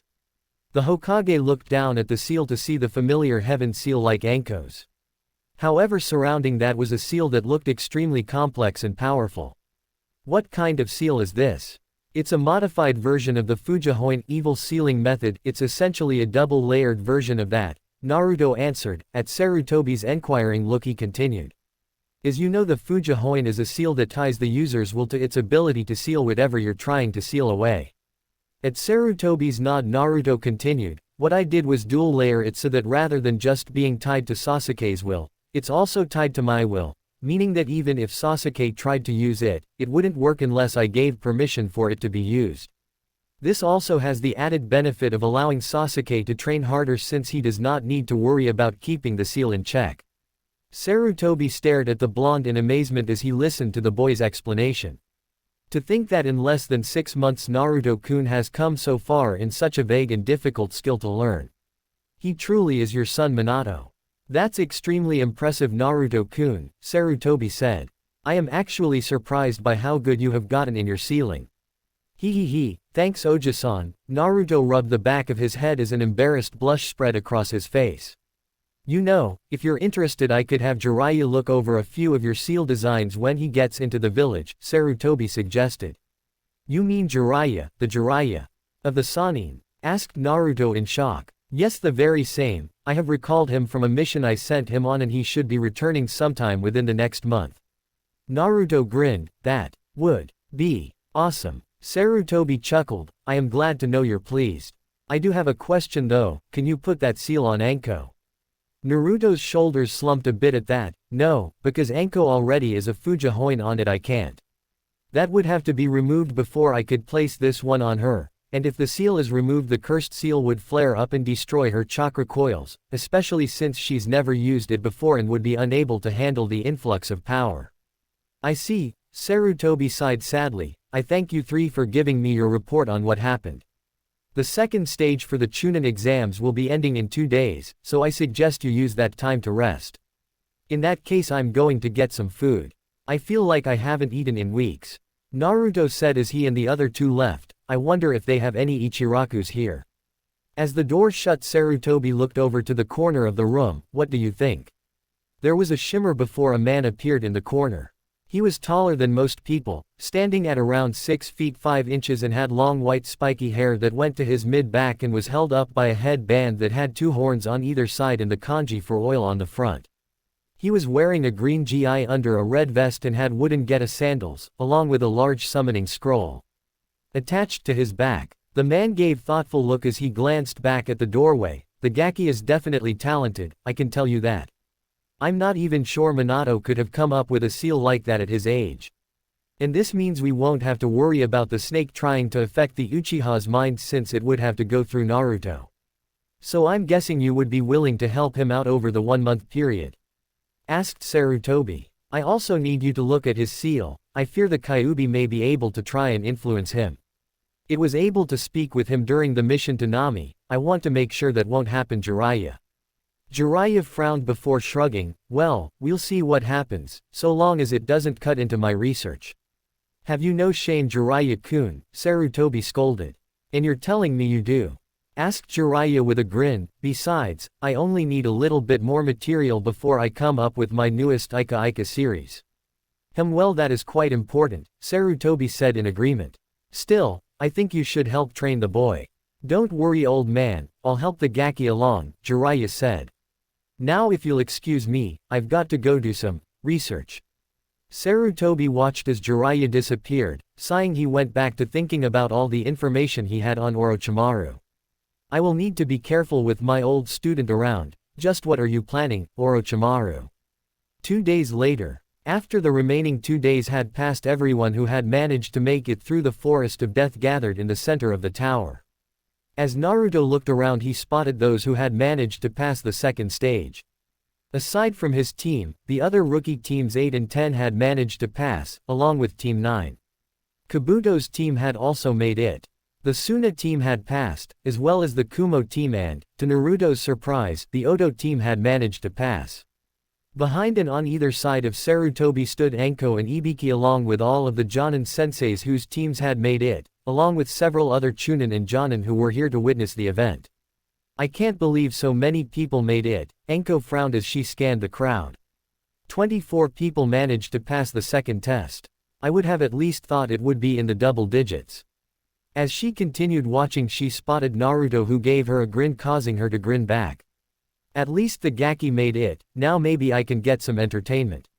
She frowned again. Though he did face Orochimaru, but I was told by Hokage-sama not to worry and that his cursed seal had disappeared. I'll have to ask him about that later. Looks like your team made it, Kakashi. They didn't do too bad, or perhaps they got lucky. But from here on out it's all about skill, and with my team here yours is out of luck, Guy said to his eternal rival. You say something, Guy. Kakashi turned towards the green-clad Jonin with a bored look. Ooh, rival Kakashi, that attitude of yours is so hip and it gets on my nerves. Guy formed a fist in front of his face as fire seemingly ignited in his eyes. Kakashi's sweat dropped before turning his attention back to the stadium floor. So that's Naruto-kun's sensei and Guy-sensei's eternal rival, Tenten eyed the silver-haired man. Well, if we're going by the looks department, he's got Guy-sensei beat. It looks like quite a few made it, Yugito thought as she looked around at the others. She paused when she spotted the blonde. It seems he was more than just empty bravado after all. For this many teams to make it, and most of them rookies, it's no wonder these three nominated their teams. Sarutobi looked over to Kakashi, Kurenai and Asuma. To everyone who has made it this far, I would like to congratulate you on passing the second stage of the Chunin exams, Anko started, breaking everyone from their thoughts. Now I suggest all of you listen carefully to Hokage-sama, who will be explaining the third test. Everyone stood a tad straighter as the Hokage stepped forward. Before I explain the third test, there is something I would like all of you to know. And that is the true reason for this exam. Many of the genin perked up at this, wondering what he was talking about. Why do we have all of the shinobi villages taking these exams together? Many people believe it is to promote friendship among other countries. Others believe it is to raise the skill level of our shinobi. It is here today that I will tell you the truth, because I do not want you to be confused about this. Sarutobi took a slight pause as he watched the genin look at him in curiosity. The truth of the matter is that this is a replacement for the war among allied countries, Sarutobi stated, surprising even the most knowledgeable genin. I see many of you are confused, so I will explain. A village's strength is determined by the strength of its shinobi, not just having the numbers over another village, but proving that our shinobi are stronger than those of other villages. By holding the Chunin selection exams, we can prove to the daimyos and other villages the strength we have to offer, though I will admit this is not entirely reliable, to simplify this explanation. Your strength represents the power of your village, and that in turn makes other villages wary of attacking and entices more clients to choose your village for missions over theirs. Sarutobi watched as several of the genin there began to understand. He then looked over at Naruto, who was picking at his ear and looked bored. The old Hokage's sweat dropped. I doubt he's even listening to what I have to say. He was just about to start talking again when a sickly-looking jonin appeared in front of him. Cough, actually Hokage-sama, cough, would you please let me explain this cough to this genin? Sarutobi nodded and took a step back. The jonin stood up and turned around, and Naruto had to raise an eyebrow at the man's appearance. He was dressed in the standard jonin uniform and had a bandana-style headband. But what caught Naruto's attention were the deep-set bags under his eyes, as well as his general sickly look. I wonder if he's actually sick, or if he's just faking it so people underestimate him, Naruto wondered, having read about psyching your enemies out so that you could surprise them. Welcome, my name is Hayate Gecko and I'm the proctor for the third stage of the Chunin exams. Hayate spoke, coughing so much that many of the genin wondered if he was fit for duty. Unfortunately, it seems that the first and second stages of the Chunin exams were too easy and we now have too many candidates. Because of this, we will be holding preliminary matches. Why do we have to have preliminary matches? Asked a confused Sakura. Why can't we just all continue? Hayate coughed as he looked over at her, because honestly the first two exams seem to have been too easy this year, we just have too many people. There will be many daimyos and other important people coming to this exam, so we need to make sure that only the best of the best are in it. So basically the cream of the crop, Naruto said. Well, I was looking for something to do anyway, I suppose it will be fun to play along with this. Right. Hayate's sweat dropped at seeing the Anko-ish grin on the blonde genin. Before we begin, I will explain the rules. As the referee, I expect you to follow everything I say. If I command you to stop, I expect you do it. Failure to do so will result in your immediate extermination from the exams. Fights will be done one-on-one and the winner of the fight will progress to the next round. Your opponents will be chosen at random and the match will end when an opponent dies, loses consciousness or gives up. If I see that a match is unable to continue, I will also end the match. Any questions? When none were forthcoming, Hayate continued. Anyways, if any of you want to quit, now's your chance. As Hayate looked around the room, Kabuto looked up at his jonin sensei only to see the man shake his head. He frowned and thought, not quite sure why Orochimaru wanted him to stay, but something he would do nonetheless. I guess I can keep the old blood down for a while longer. Hayate, seeing that no one was going to back down, decided to start the match. Everyone turned their attention to the screen as it began to run through a list of names before stopping on two of them. Thank you for watching. Please remember to like and subscribe and have a nice day.